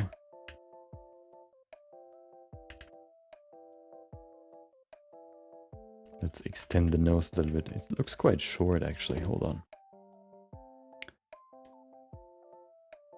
Okay.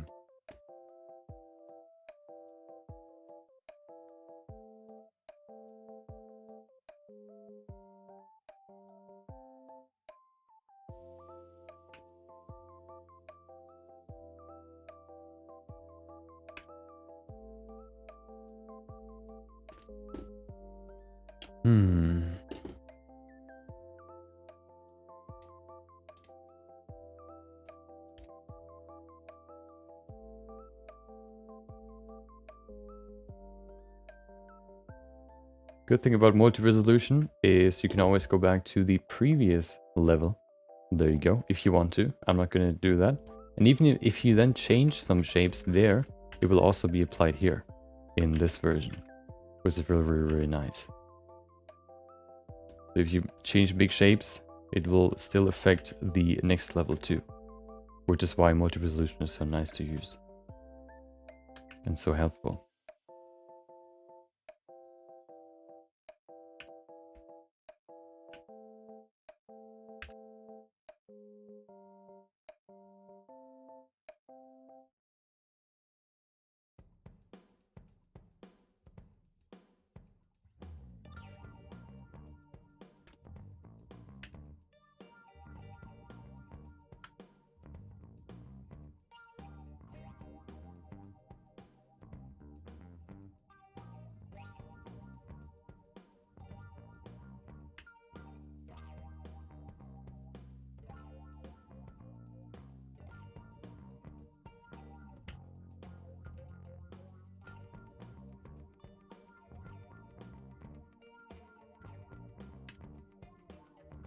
Okay, I think we're good on this level. We could, you know, work a little bit more on it here.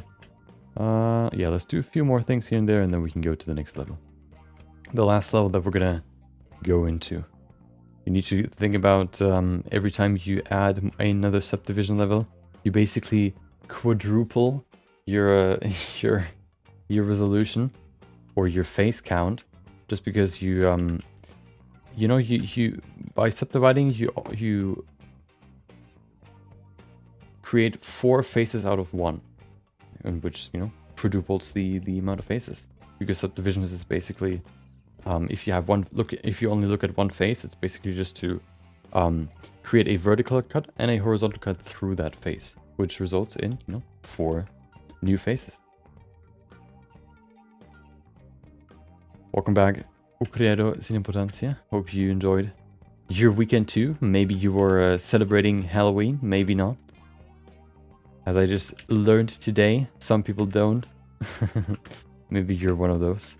Or maybe, maybe you even went out or whatever. You love saying that name?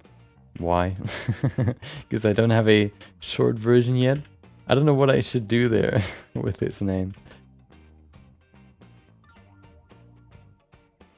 Because Ucredo sounds weird. I could say sin, but that's also weird because that's just without in like the original, in the native language. And then importancia is also weird. I guess I could say creador. Maybe. If that pleases you. That's okay to you.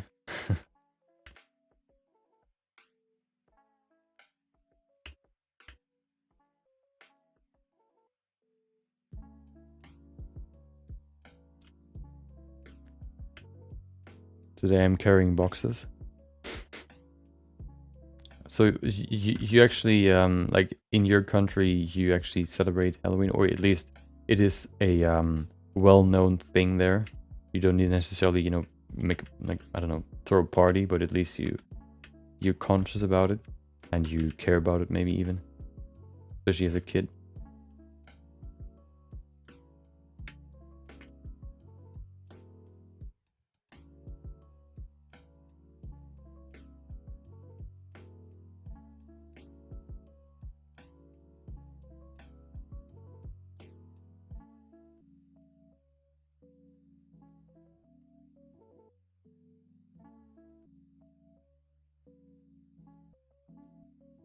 The lips are too far forward here. Okay, I don't want to go into too much detail here because time is pressing. Yeah, I think that's good enough.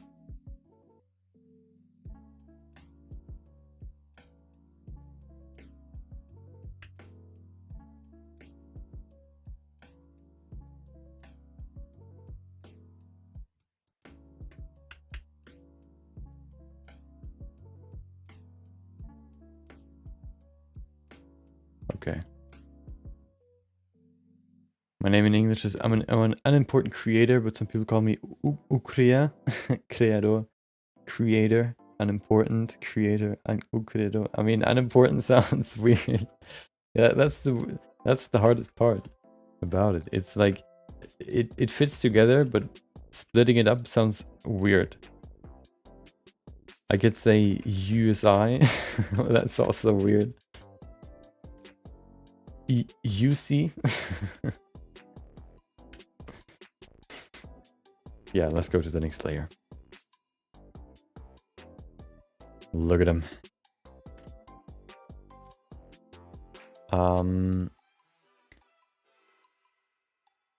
Creador, I guess, sounds pretty cool. Acceptable.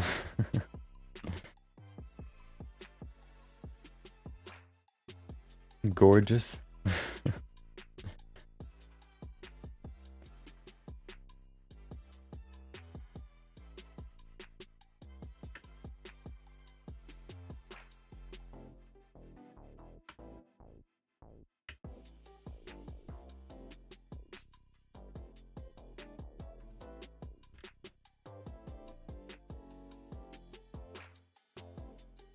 There you go. We celebrated, but in the present not too much, because now people put drugs and candy or broken windows, but it's okay, I go with friends to a mountain. Yeah, As long as you're not in danger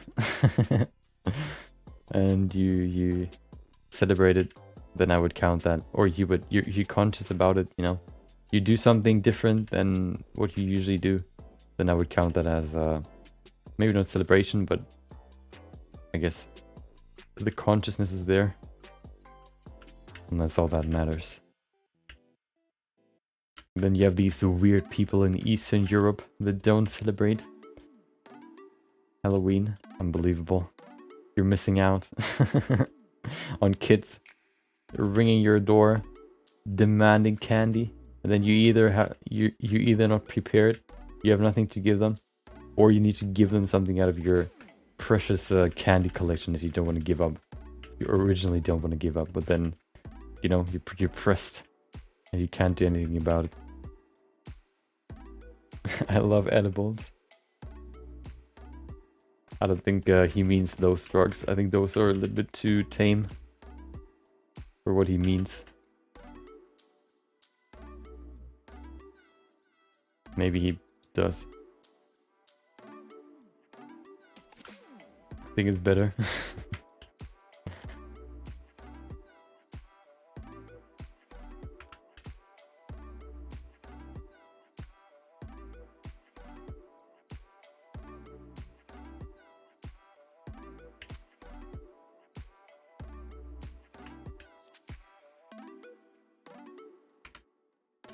There you go. Lips need some more volume here.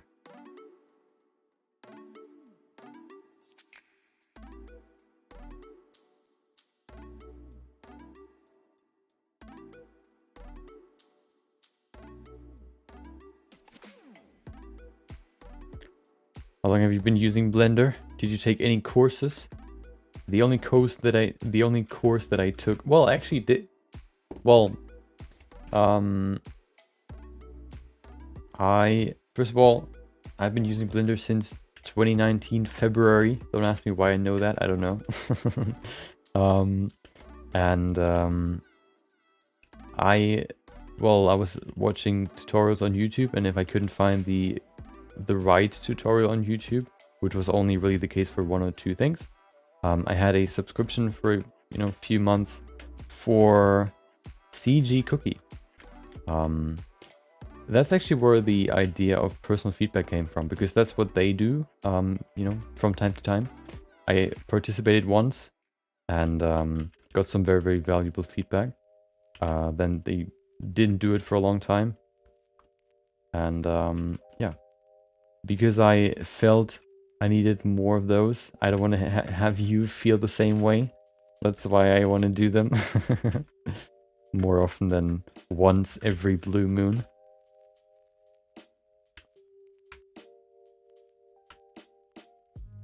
That's actually where the idea came from.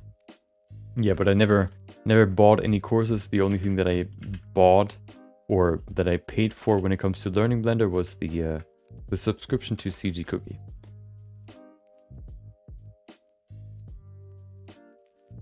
What is that? Oh no.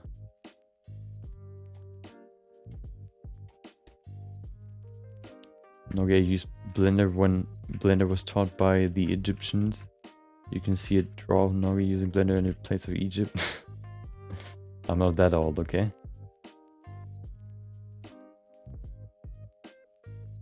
I'm not even old yet.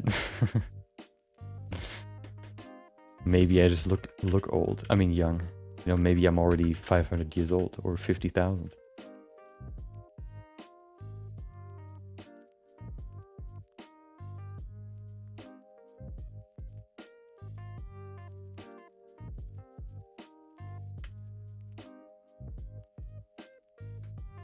Okay, we don't really see the nose hole anyway, so I'm not going to spend too much time on it. Maybe the nostrils are a little bit too thin here. Oh. There you go.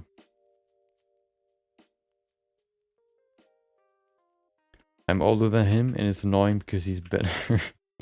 You know? As I said last week, I don't know if it was on Thursday or Wednesday, don't compare yourself to others. The only person you can compare yourself to is the past you. everybody else is useless to be comparing yourself to. You know, you can probably do something that I can't, which maybe at some point I want to do, and then, you know, you're already ahead of me. And, you know, I could then be jealous, or I can just accept the fact that I at least got better in that month. Because I was practicing it. I know a very easy way to give you a confidence boost. But I'm not going to tell you what it is. You can maybe think of it yourself. It's not that complex. I'm not a magician. I've been sucking for years.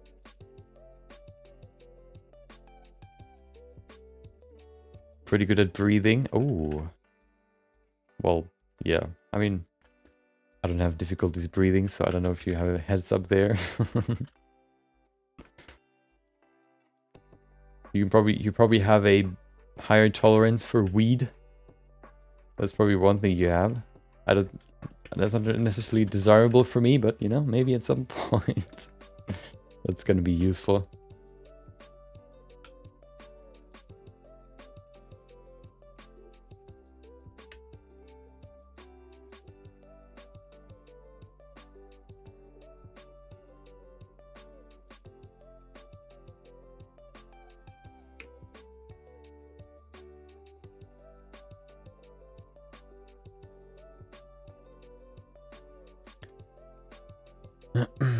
Let's see. I don't know why, but this fat pad looks weird. So weird. I don't know why though. Maybe it has more volume than it needs to have. I'm a pussy and never tried drugs. Why did you say you like edibles then? You're just trying to pose? Trying to make yourself look cooler than you are? I'm not saying that taking drugs is cool, but, you know.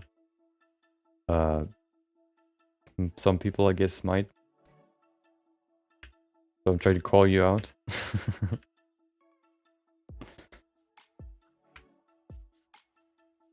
Drugs are not cool, okay? Whoever said that is bad. Probably your drug dealer that said that.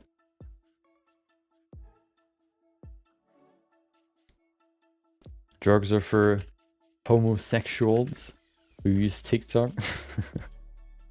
I think there are more people that take drugs than people that use TikTok.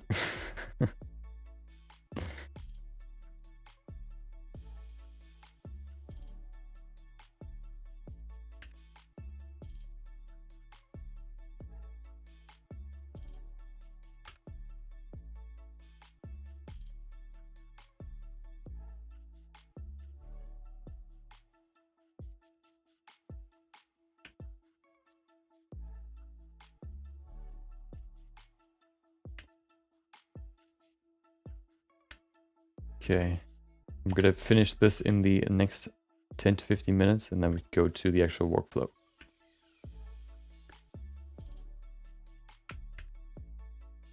Okay.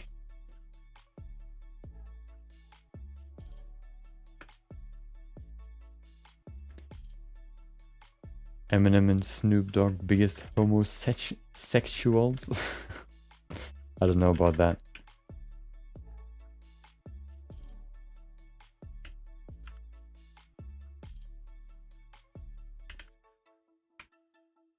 Okay.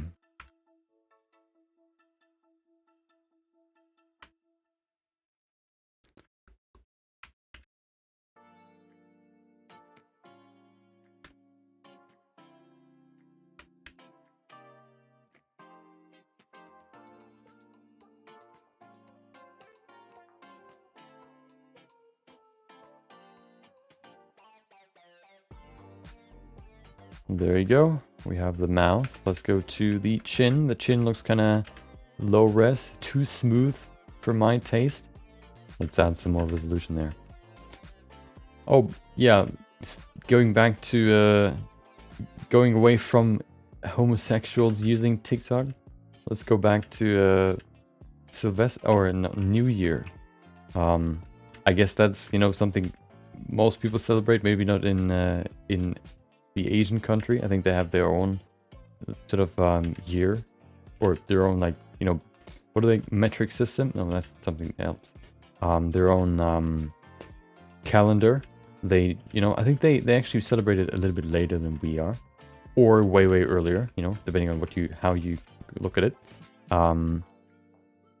Usually the last, well, not the last few years, but especially around high school, I was always sort of looking for who I could, like, you know, I guess celebrate it with. I'm not really a person that celebrates a lot, but, you know, my parents would always ask, "Oh, who are you gonna go to this year to, I don't know, for New Year?" And I was like, I don't know. And then, you know, I would always have to find someone that I want to hang out with, which is always annoying, because then it's like, oh, hey, how, you know, what are you doing this New Year? And then it's like, oh, I'm with a friend, or I'm, you know, going to a friend's house, and we're gonna celebrate a friend that I don't know. And then it's kind of weird just asking, hey, can I join too? It's kind of, I don't know, I don't like doing that. I don't like going to someone's house that I've never seen before, that I've never, you know, never met before, and to celebrate something there. It was always annoying to having to find something, but now we usually, you know, me and my friends, there's, you know, usually one person that is the celebration host. This year is actually one of my friends that that bought his first new apartment. No, his first apartment, and we're gonna celebrate there. So I don't have to worry anymore about who I'm gonna go to. I'm quite happy about that, because that was always super annoying.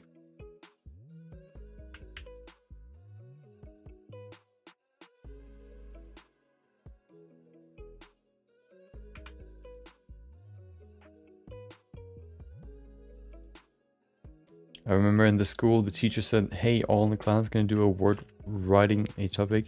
What do you want? Number 1, number 2, number 3 guys write about how to sell drugs. Bad ending. The school said go away. There was... and that was a great idea to write about that with too much information. Basically, a self-report. Complete, like, perfectly explaining how you sell drugs in the story, basically. Yeah, you know, that's probably a bad idea, I would say. You know, I'm just saying, maybe it might be a bad idea, but, you know, maybe that's just me.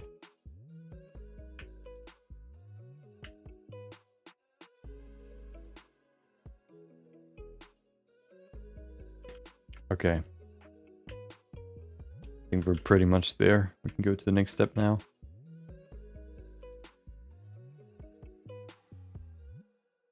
We actually had some people in our school too. I think where I live, it's pretty tame when it comes to drugs or whatever, or I just don't, I guess, come in contact with them.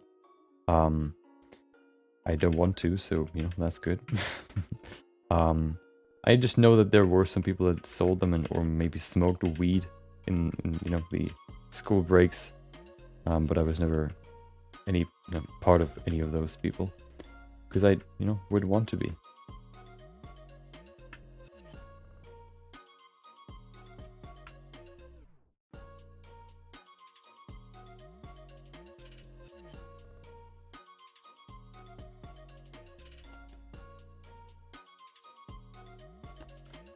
Ah yes, the famous Chinese metric system.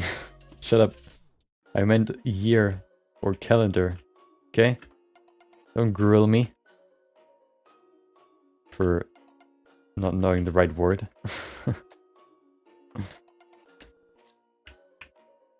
Go back to your pelicans. Pet some pelicans.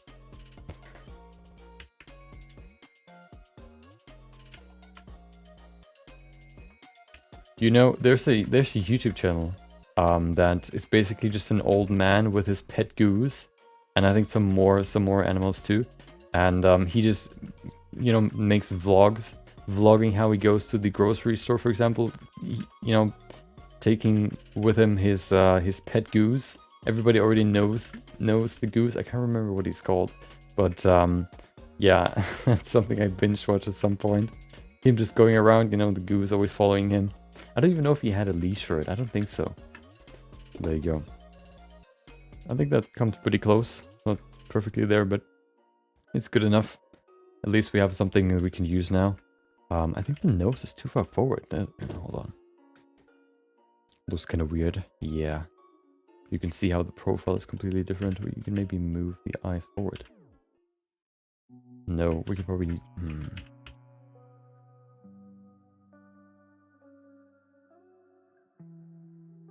Yeah, I guess, you know, that's why you need a profile and side view. I mean, profile and front view. You can see the shape doesn't change if we go into this view and move it backwards, for example. So if I do this, whoop, this is not going to change, but this side is going to change a lot.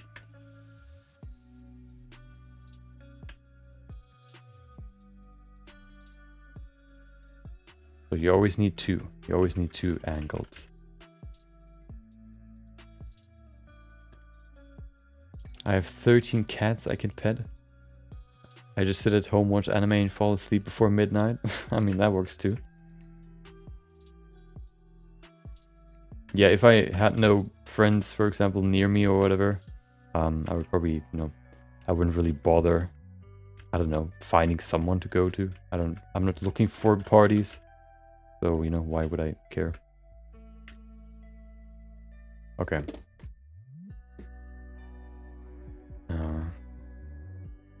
It's good enough, okay? There you go.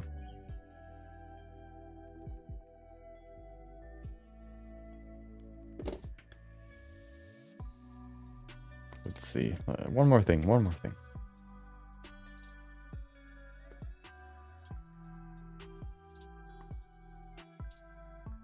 Okay, that's better. Perfect. So now we have Kratos.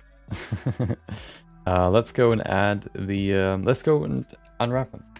So if we look at the texture, let's look at the texture real quick that we're gonna work with here. Oh wait, where do I have it? Oh, I know where I do have it.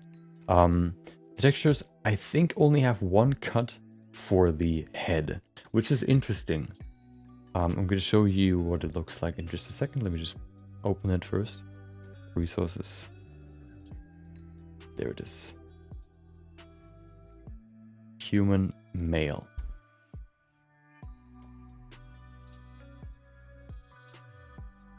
Okay, I need to extract them. I haven't opened the zip file yet. Is a bad idea. It's better to try your hand first, apartment, and work it slow, but it's better than have a lot of money, but you can use it because the police watching you.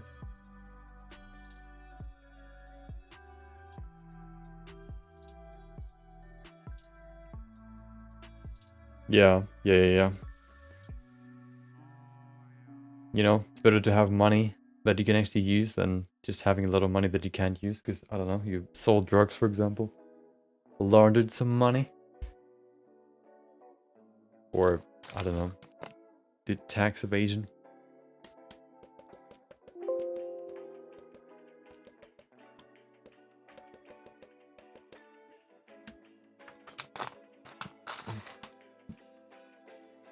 Okay. So, oh, we have a base mesh? Wait, what? Hold on. We have something that I want to see. Did I just buy a base mesh in addition to my new textures? Let's see. Where's my OBJ? There it is. I actually considered buying a base mesh. Let's see, what do we have here? Textures. Human male. Base mesh. Let's see what it looks like. Oh, that's a small dude. Oh, look at that. We actually, well, that's convenient. So I apparently now have a base mesh too, which is nice. I guess that is the one that they use for, you know, for their faces. So if I ever need a base mesh that is production ready, or has perfect topology, I guess you could say, I can use that one. Of course, it's not as low res as the well, you could probably low res it more. So if you use multi-resolution here, for example, you can also unsubdivide. Let's see what that looks like. Doesn't work well. That's unlucky. Okay, then doesn't work. But we could use this one too for whatever we want to do. Nice. Okay, but that's not what I want to do here. I wanted to look at the where is it? There it is. I wanted to look at the maps. We have color and displacement. Oh, they're Photoshop files. Okay. Let's open them up. We have color first. Nope, that's the wrong scene. So that's the color file. You can see here that's the face. So what you can see here, usually how I unwrapped characters is I first of all disconnected, removed the ears, created like individual ear, I guess, island. I then added a cut here in the front that goes to the chin and then sort of slightly to the side. And then I added a cut here from the back going over the spine, basically into on the middle or in the middle of the head, all the way to the forehead, and then splitting there too in both sides, in both directions. This one seems to only have one cut overall, which is here in the back, basically going from the hairline all the way back. You can see here how it splits right here.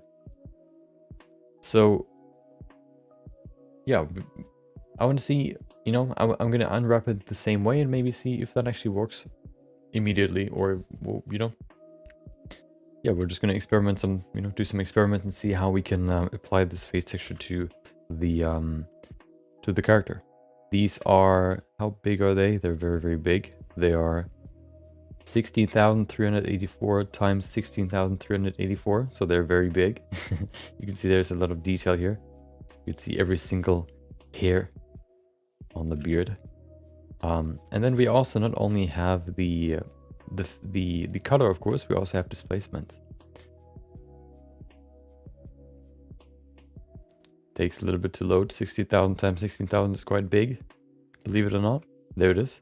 I don't know what that is up there. Maybe those are noses. Nose part, maybe. And you can see here too, we have different, we have the displacement here, which creates very, very nice and very, very detailed pores. We also have another folder here, which I don't really know what that is.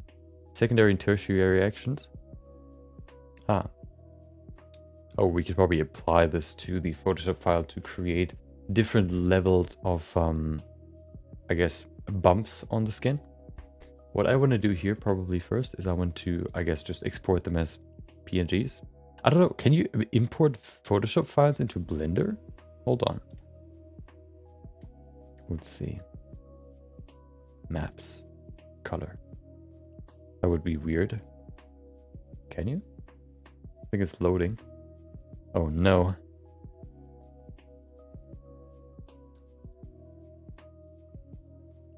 It's so big. Did I save? Hopefully.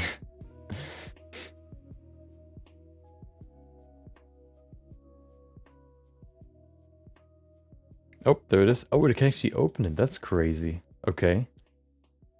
Well, that's cool. Okay. We can, well, now that we have the color in here, we can actually try to see, we can try to see how it looks if we just create a cut here in the back.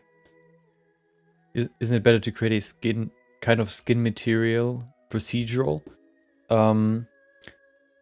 So the best material you can create for any model is a material that uses basically textures for almost every attribute of a face. So a texture for the a texture map for the roughness, a texture map for the color, like this one for example, a texture map for the specularity, a texture map for the subdivision, for the solid, what was it, subsurface scattering, and then a texture for the bumps. This way you have ultimate control over what the character in the end will look like. If you create procedural stuff, the nature of procedural materials is always that it just applies. With procedural basically means you create rules, and these rules basically you try to make them universal, so that even when you have like an apple on this, like an apple model here, and then you have a hand model here, the rules basically determine how the material will look on this apple as well as on the hand, which means they need to be pretty broad. The problem is with faces, to make them look, for example, photorealistic, they have to have very, very, very specific definitions on what they look like and what the materials look like. For example, if you want to add a pimple to your nose, you would first of all have to add a red dot exactly on the nose. Then you also need to have a white dot exactly on the same spot in your bump map texture to create not only the color but also the bump that gets created by, you know, your pore, I guess, swelling up. So yeah, the best way to create to create skin materials is to do them with image textures, but procedural textures can at least give you a good heads up so that you don't need to create everything from scratch, or just so that you can, you know, apply it and have a okay-ish skin texture. Okay. Let's unwrap this thing real quick. So it seems like it goes all the way to the hairline, which would mean that we go from here. There you go. From here over here into the middle, probably over to there. Maybe, yeah, that should be good. Then we say mark C. We probably need to remove the eyes too, so let's do that real quick.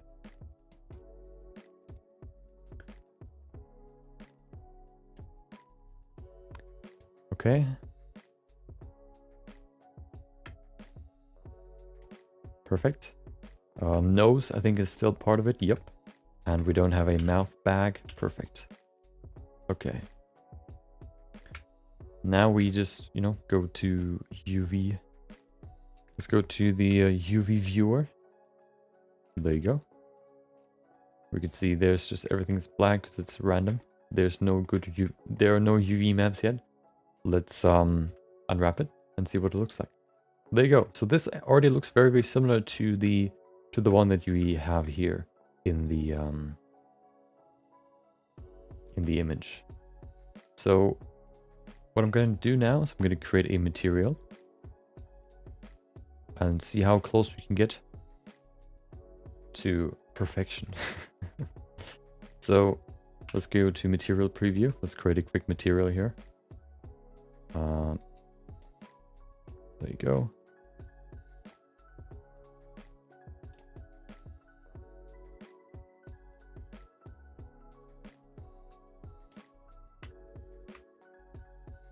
Okay, we already have a skin material for some reason.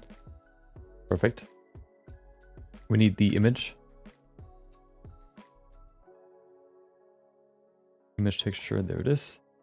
Set it to this one, color. And then we apply it to the base color. So you can see it is applied, but it looks weird. Why? Well, because it is not perfectly applied yet. What we need to do is we need to go back to the image, UV, yeah.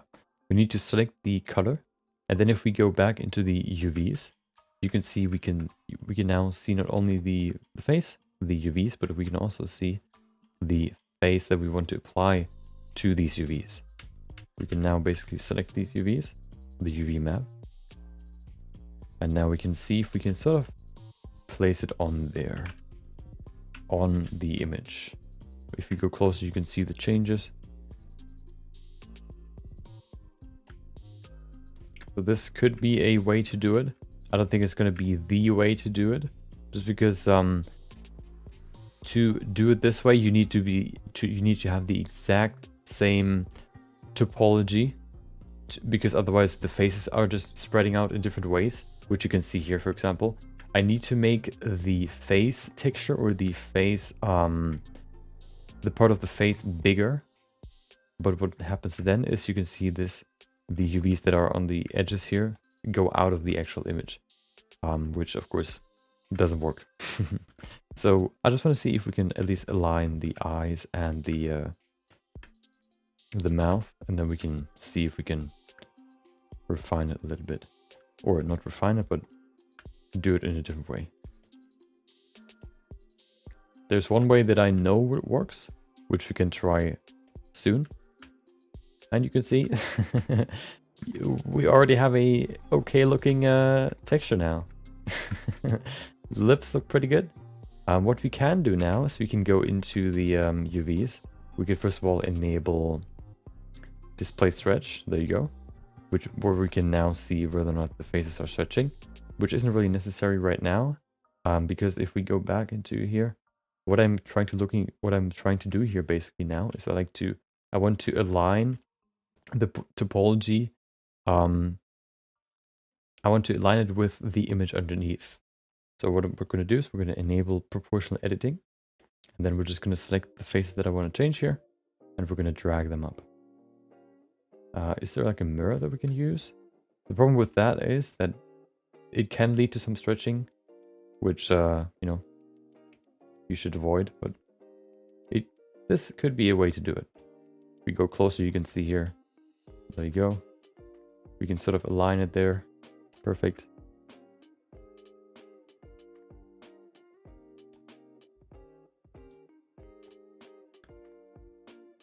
Those are the lips. They're a little bit too high. Let's pull them down. Oh.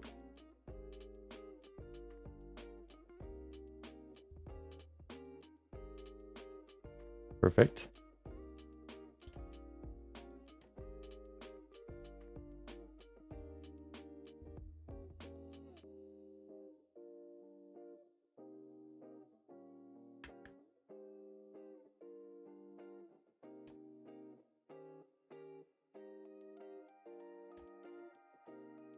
Okay.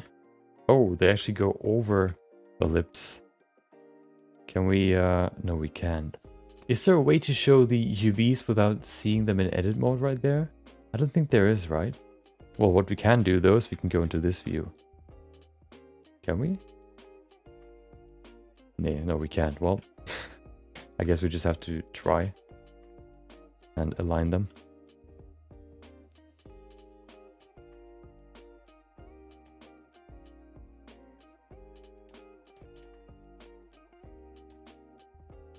That's better. Lower lip looks pretty good actually. So I'm kind of working with realistic stuff. Yeah, it can look very, very weird if it's not looking right, or if it's not, you know, in the perfect position, especially these textures, for example. Okay, then let's align the eyes.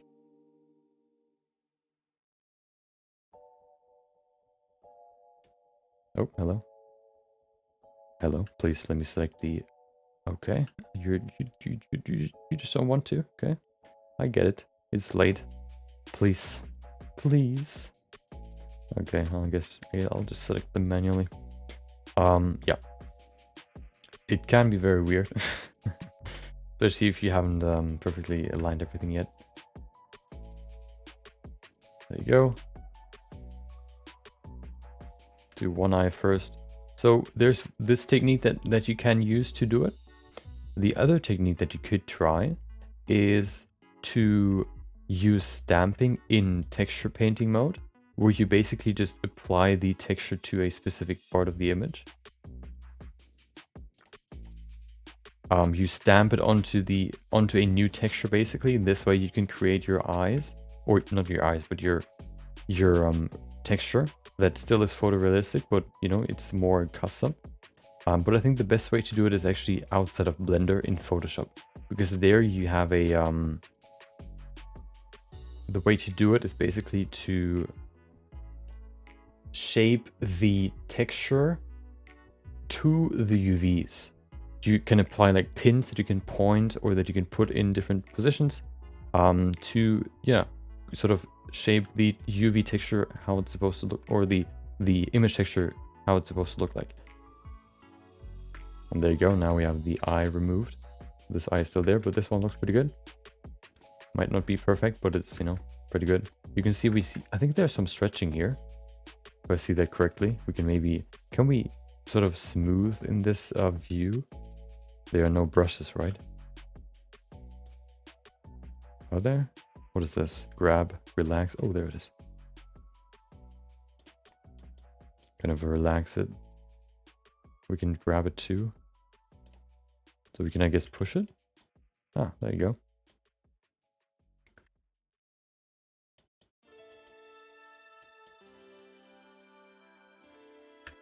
Okay, this eye looks pretty good. Let's see if we can use these tools here to sort of refine this side.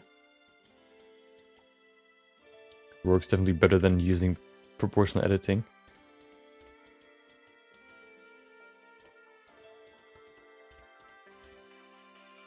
How did I? Okay.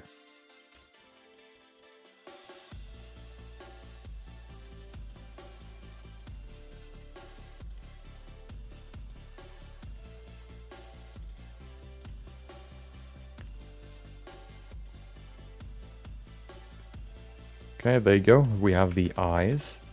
Look pretty good. We have the nose too. I think the nose needs to be adjusted because, you know, the nose is still in a weird spot. Well, it's actually almost there. We just need to bring them a little bit down. Right there. Perfect.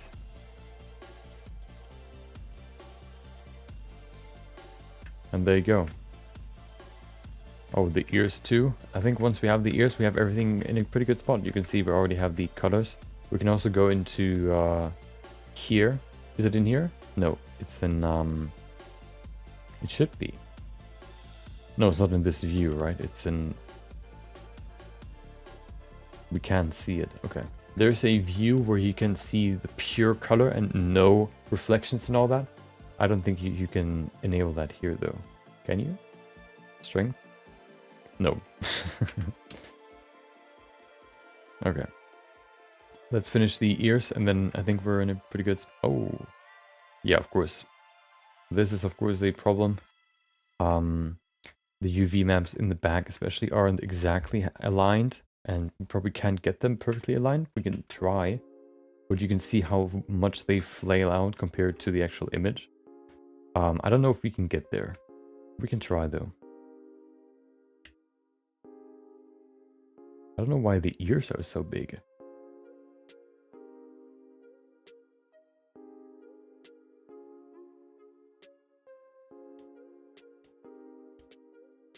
Let me relax it real quick. Oh, wow. Okay.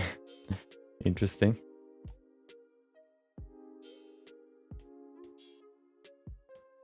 I'm just looking at the reference here. I mean, the actual image.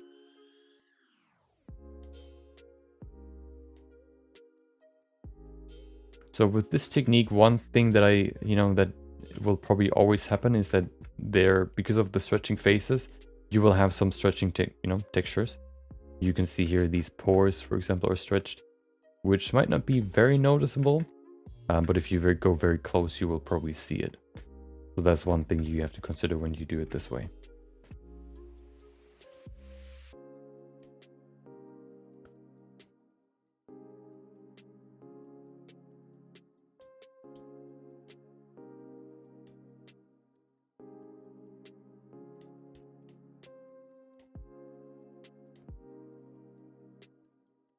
Okay, it's not perfect, but wait, oh, okay.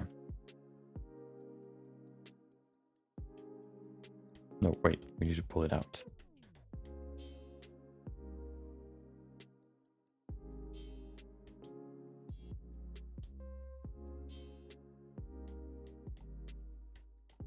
Okay.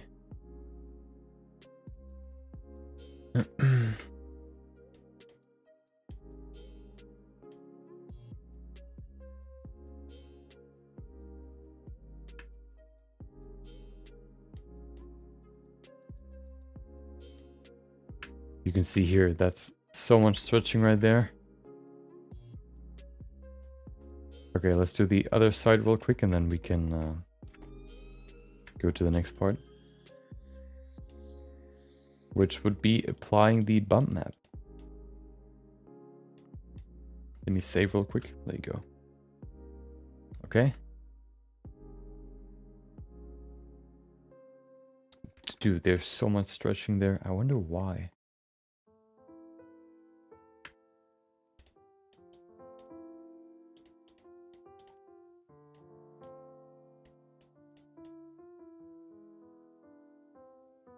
That should be good enough. Okay. So now that we have the face, I think it looks decent. We need the bump map. Good thing is we didn't change the texture, and the bump map texture looks exactly the same. Which means if we now apply the bump map, we will have a pretty good... We already, you know, have a perfect bump map too. Of course, we have some stretches because we stretched the UVs. But let's see what it looks like once we apply the bump map. We don't need this anymore. Hold on. There you go. How can I remove this brush? I can't. Okay. Let's grab the bump map and see what it looks like. Displacement. It's a displacement map. We can also just apply it to the bump map. I'm not going to apply... I'm going to increase the resolution of the model so high that we can see actual displacements. I don't think that's necessary.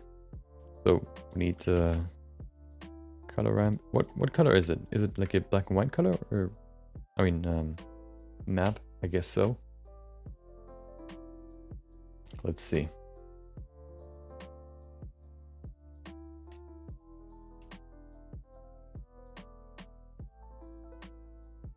Takes a while. 16,000 times 16,000. Oh, yeah. Especially with the bump map, we can see how stretched some areas are. So, for example, here, I think this one's okay. Over here, you can see some stretching here and there, but I think overall this is okay. But you can see it here very, very well. How it even rotates back. But that doesn't matter right now. What does matter? Oh, okay. What I want to do though is now I will apply it as a bump map. I don't need the color ramp. I need a bump node. Put that into the normal. Okay, let's see what it looks like. Now it needs to load. Oh, okay. It's way too strong. So let's change the string. I guess we just change the strings right here. Is it? Yeah. 0.1. And there you go. We already have pretty good skin. There are a few more changes that we need to do. So let's do them right now. Hold on. Maybe change the strength to 0.2. In, what is it called? The material preview. Usually the bump map looks stronger than it actually does in the end. Let's create a quick scene for this in rendered view, so we can look at it in rendered view too. Okay. We grab an HDRI real quick. Oh.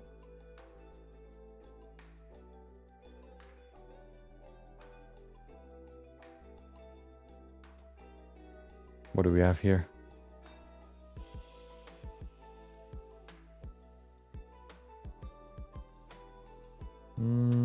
This one, maybe this one. Oh, that's pretty good. Yeah, we can see the bumps right there. Lips too.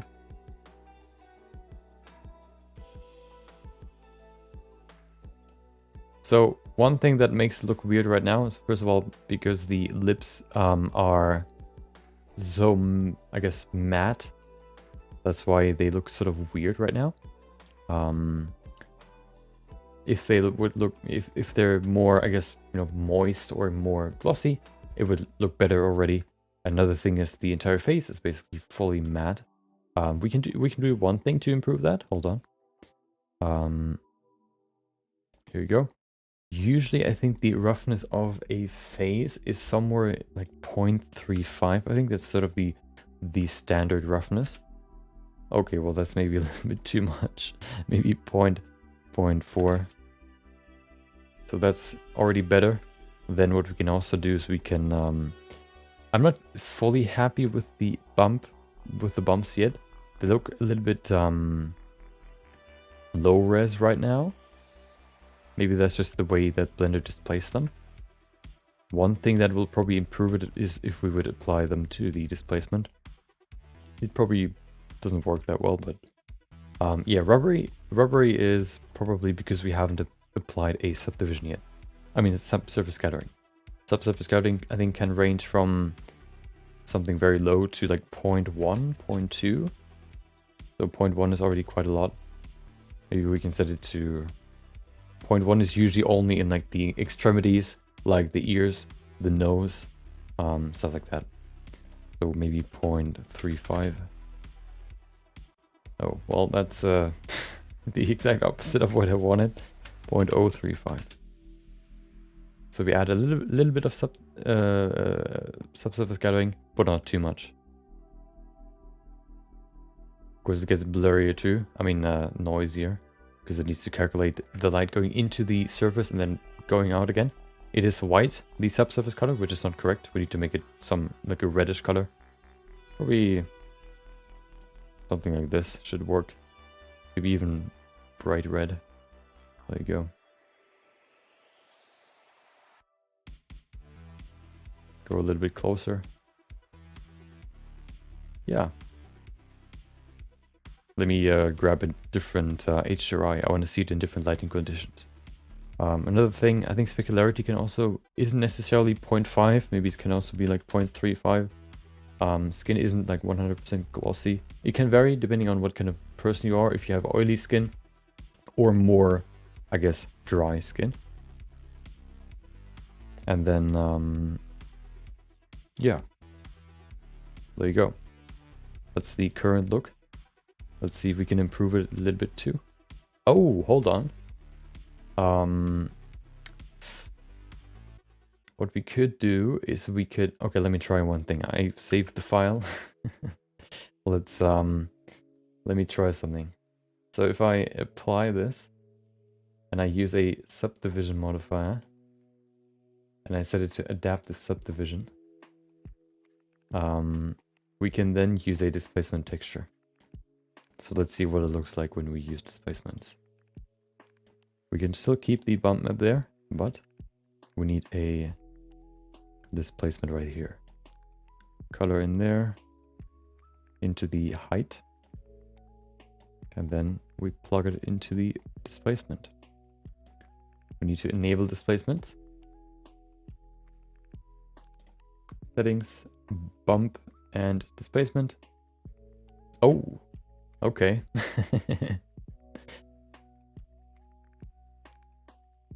Oh no. Well, that's scary. I think we need to reduce the strength. 0.1. That's the Halloween character, if I've ever seen one. Okay.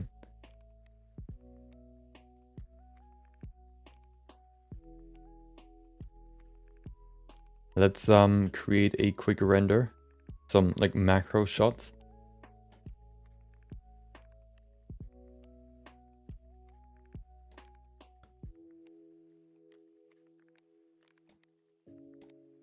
There you go. Maybe the lips. I think the lips are perfect to see a macro shot just because they're so detailed. Or so bumpy. Mom, pick me up, I'm scared. There you go. I think that's a pretty good shot.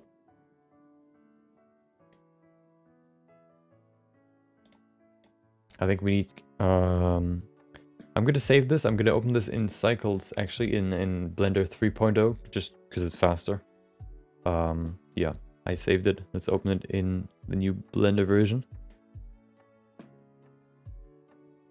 Where do I have it?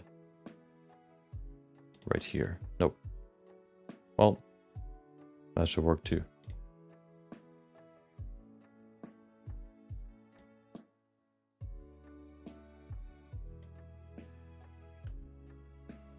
doesn't even load because it takes so long.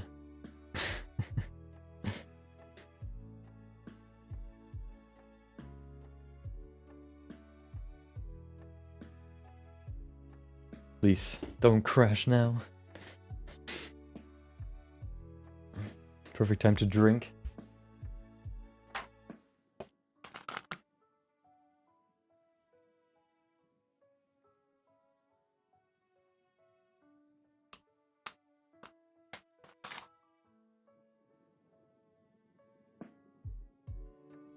I think my P is struggling a little bit. My PC.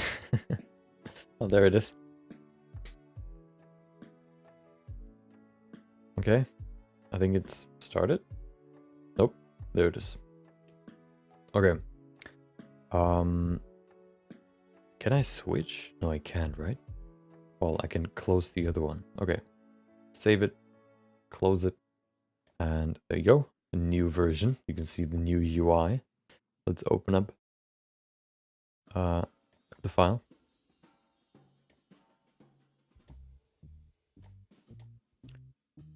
Let's see how long it takes.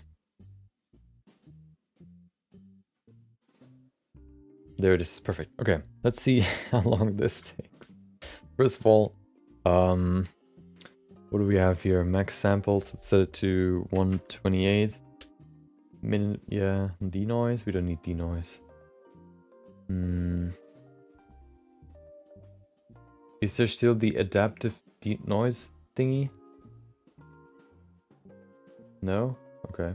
I think I saw it somewhere, but I can't remember where it is. Okay. We can probably min-max the line paths, but I don't want to do that right now. Oh, I think it actually took my old settings. Okay. Let's see if this is faster. If this actually loads.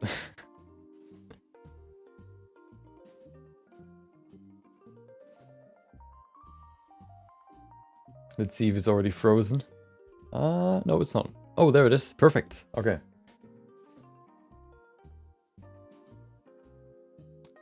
Oh, it is actually pretty, yeah, it's super fast. So you can see there, it looks pretty good. Let me see if we can do a few changes here and there. I want to actually increase the displacement strength a little bit. They also changed this thing here. Looks pretty cool with these nice gradients here. So what if we change it from scale? You know what? I want to have this. No, never mind. Let's set it to 0.2. It might be that the adaptive subdivision level is too small. I mean, too big. You can see here how we still have like the bumps. Wait, are the bumps good enough? Is there any blockiness? I don't see blockiness, do I? Maybe a little bit. We could still increase the bumpiness. I mean the subdivision, adaptive subdivision resolution, which I'm kind of tempted. I'm kind of tempted to do that just to see how far we can push it.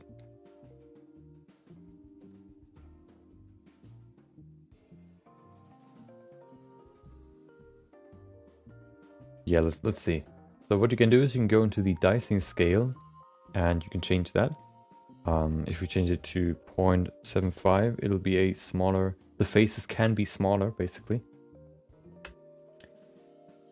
So how I understand it is basically that it the dicing scale is a multiplier, as far as I know, that applies a certain a multiplier to the subdivision level according to how close you are to the faces. There you go. Is that better now? Can't really tell. Is it smooth? What if I set it to flat? Does that should change the render too? Do we see faces, individual faces? I don't. So I think the problem that we have right now is just that it's too too strong.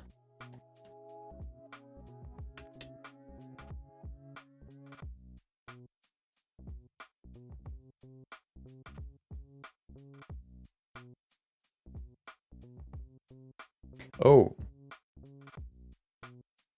Wait, what?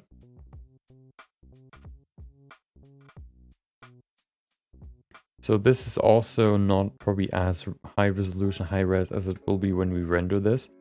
We can probably render it just to see what it looks like.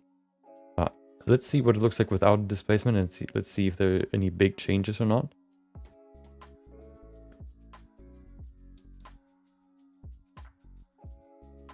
Yeah, you can see no real displacement here.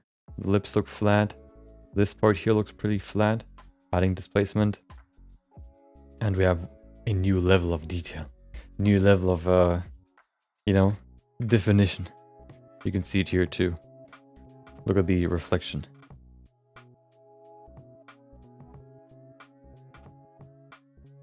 Yeah, here you can actually see it on... You don't see it very well there, but in the rest of the rest, definitely. Especially the lips. I want to see what he looks like here. Let's see.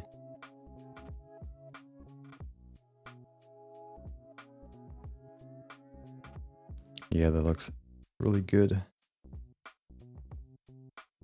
The biggest problem, of course, right now is that, you know, you have this big problem here that we can, you know, we can look at soon.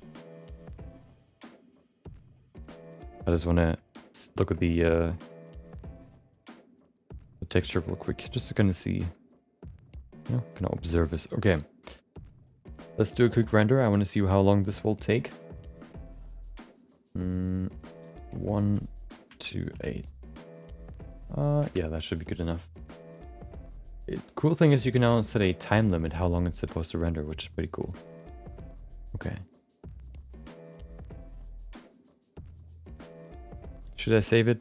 I don't want to actually, because then it's a 3.0 file. Let's see how long it's gonna take. I'm gonna sit back down real quick and then let's see.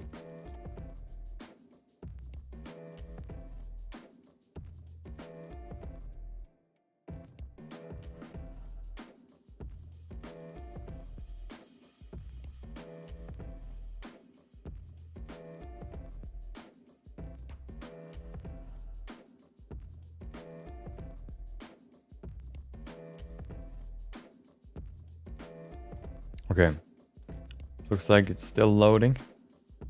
Loading displacement.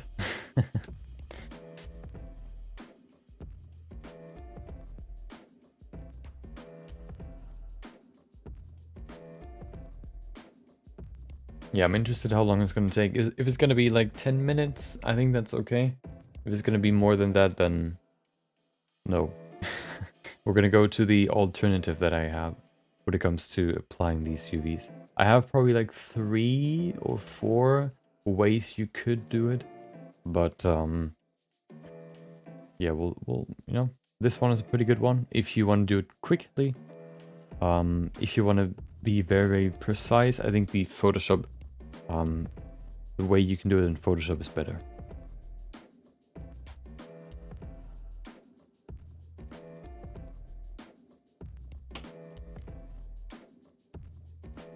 So the ways that I would, like the ways you could probably do it is by either doing it how we did it, using UVs and shifting them around and, you know, trying to put the UVs in the right position according to the image. The other way, of course, would be to do the exact opposite, basically transforming the image according to the UV map.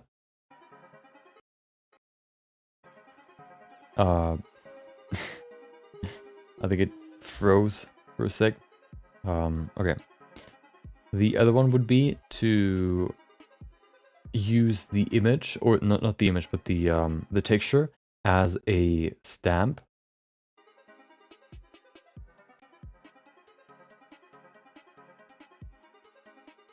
Hold on, can I pause it? That's too much.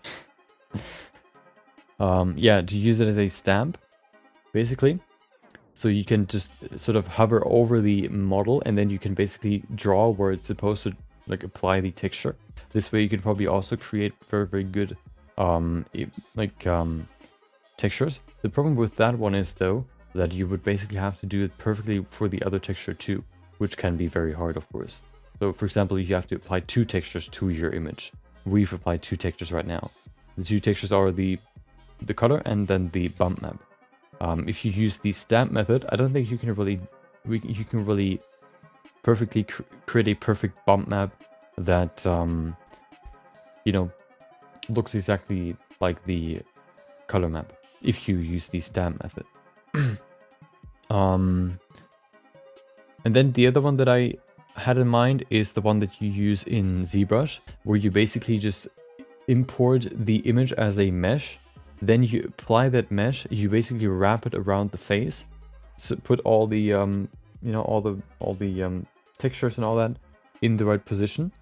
You know, you put the markers in the right position, and then you try to UV project it onto the face or onto the actual UVs of the model. The only way that I've found so far how you can project textures from one model to the other in like a 3D space, I guess you could say, would be to do it with either a normal camera projection, for example, or doing this sort of weird UV projection that we've used in, or that I've uploaded, that I put a link in for in the Discord, where you basically define a point and that point projects the texture onto the model. If you're interested in what that is and you haven't joined the Discord yet, make sure to do that. Exclamation mark Discord. And then you can also join the next feedback session, which will be on Thursday this week, where we're gonna go back to the new submissions in the Discord, and we're gonna give personal feedback. Sample 35 out of 128. It looks already pretty good. I don't think we need to do more. Let's cancel it. There you go. Yeah. I think the strength is a little bit too high. I also think we might not even need bumps necessarily. Bumps definitely add a new level of detail. But when it comes to, you know, renders that are further away, we probably don't need it. But, you know, that's a technique that we could use to apply the texture to the head. Let's try another one. We don't need Blender 3.0 anymore.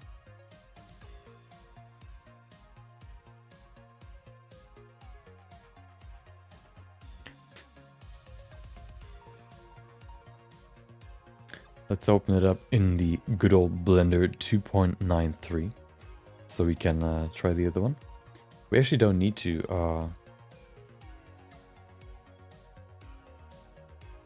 oh, I need to pull up the video real quick to see how it worked. There's on texture XYZ, there's a tutorial on how you can do it in Photoshop. I need to pull that up real quick. Texture XYZ. Texturing XYZ, that's what it is. Learn tutorial.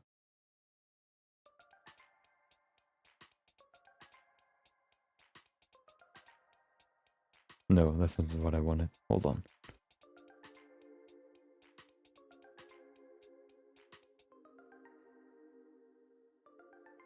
Advanced workflow. Is it this one? ZWrap? Nope.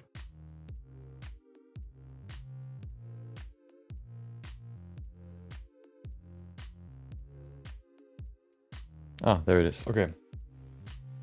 So the way you can do it in Photoshop is you run faces introduction, UV workflow. There it is. So in Photoshop, you can basically you can import the image.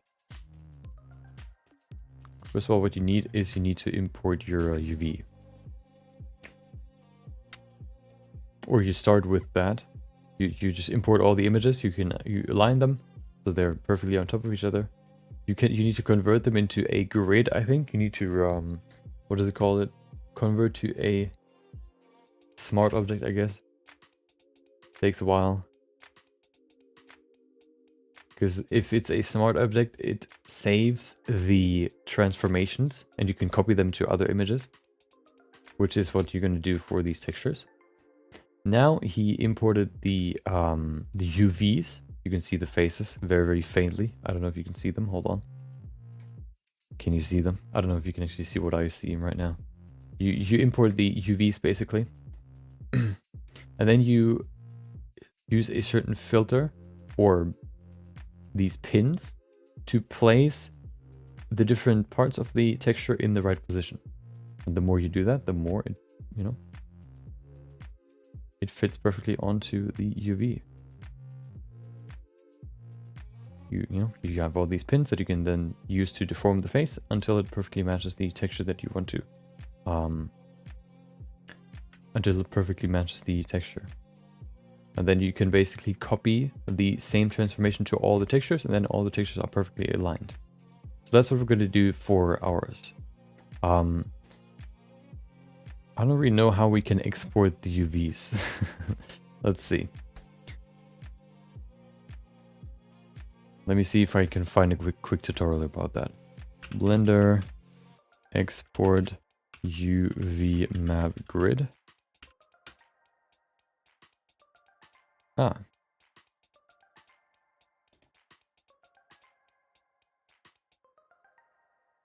Difficulty level beginner. I don't know if I'm ready for this.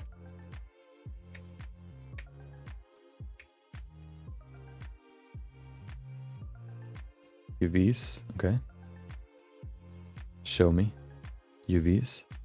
Export UV layout. Ah, that's simple. Okay.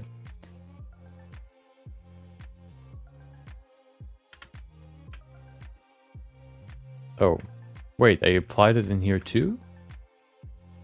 When? Oh, no, never mind. Wait, I did. Oh, no. Well, that's unlucky. Well, I guess that's just how it is now. Okay.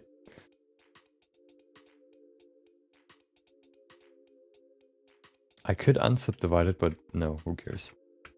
Okay. So let's unwrap it real quick just so we have a perfect UV map that is perfectly in the you know, in the texture space. Of course, if it has so many faces, it takes longer to unwrap, which you know, is quite annoying, but let's see how long it takes.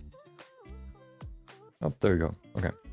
Let's place it perfectly here in the in texture space. Give it as much room as possible.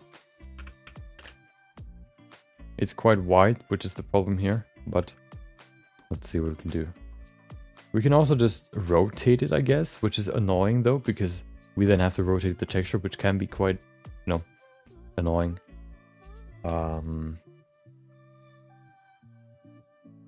Yeah. Let's just put it somewhere over here. There you go. Place it right there. That should be good enough. Then we can... Oh, we can UV... What was it? UV... Export UV layout. Okay.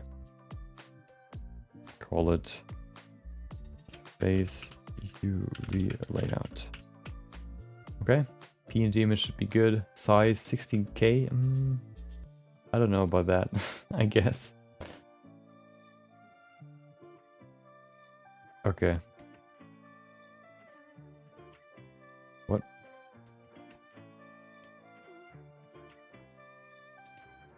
Is it done already? I guess. No, it's loading. Okay. Photoshop is ready to receive. Let's get rid of all this.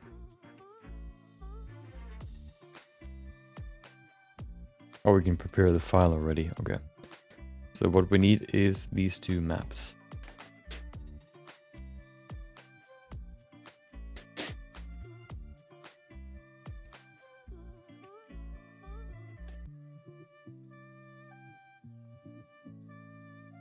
Takes a while, apparently. Both. Let's see. Yeah, but at least we have one workflow that works, sort of, you know, if you want to do it quickly.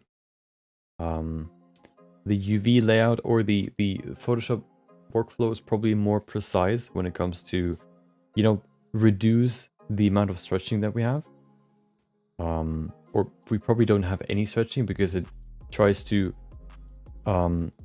yeah, it smoothes the texture as much as possible. So there's no like stretching in one area but no stretching in the other. Except for if we force it to be that way, I guess, with pins.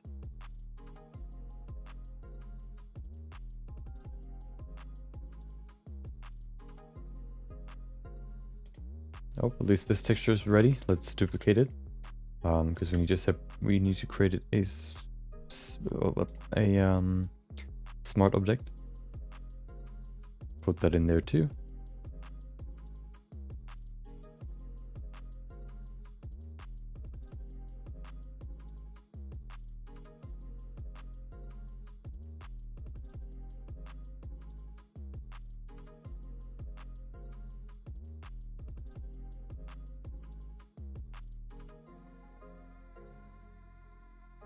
Is Blender already done? Nope, it's still working, I think.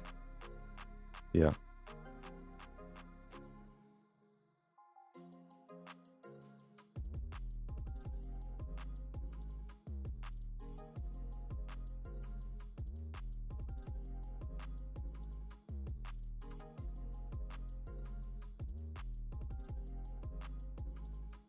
Okay. Wait, what? Why is my disk space rapidly decreasing? Oh, I know why. Okay, I need to stop the recording. I think Photoshop creates some sort of cache files which take up a lot of space because these files are so big. We're not done yet. Oh my god.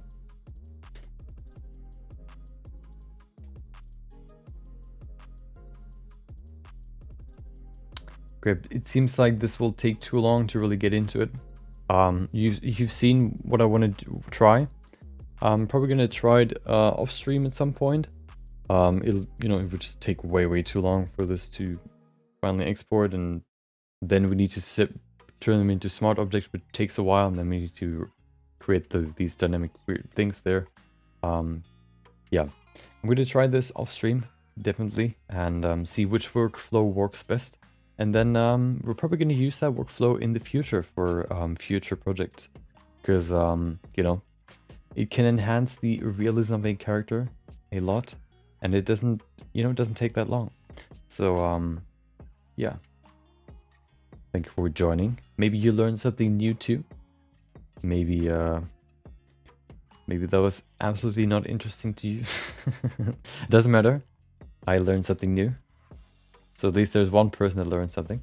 Thank you for joining. Tomorrow, yeah, we'll see what we'll do. I haven't, made a plan yet, or, I made up my mind. We're gonna see what we'll do. But I hope you enjoyed today's stream. Thank you for joining. Thank you for watching. Thank you for listening. Chatting, or just being here. I hope you enjoy the rest of your day. Maybe I'll see you next time. But until then, take care.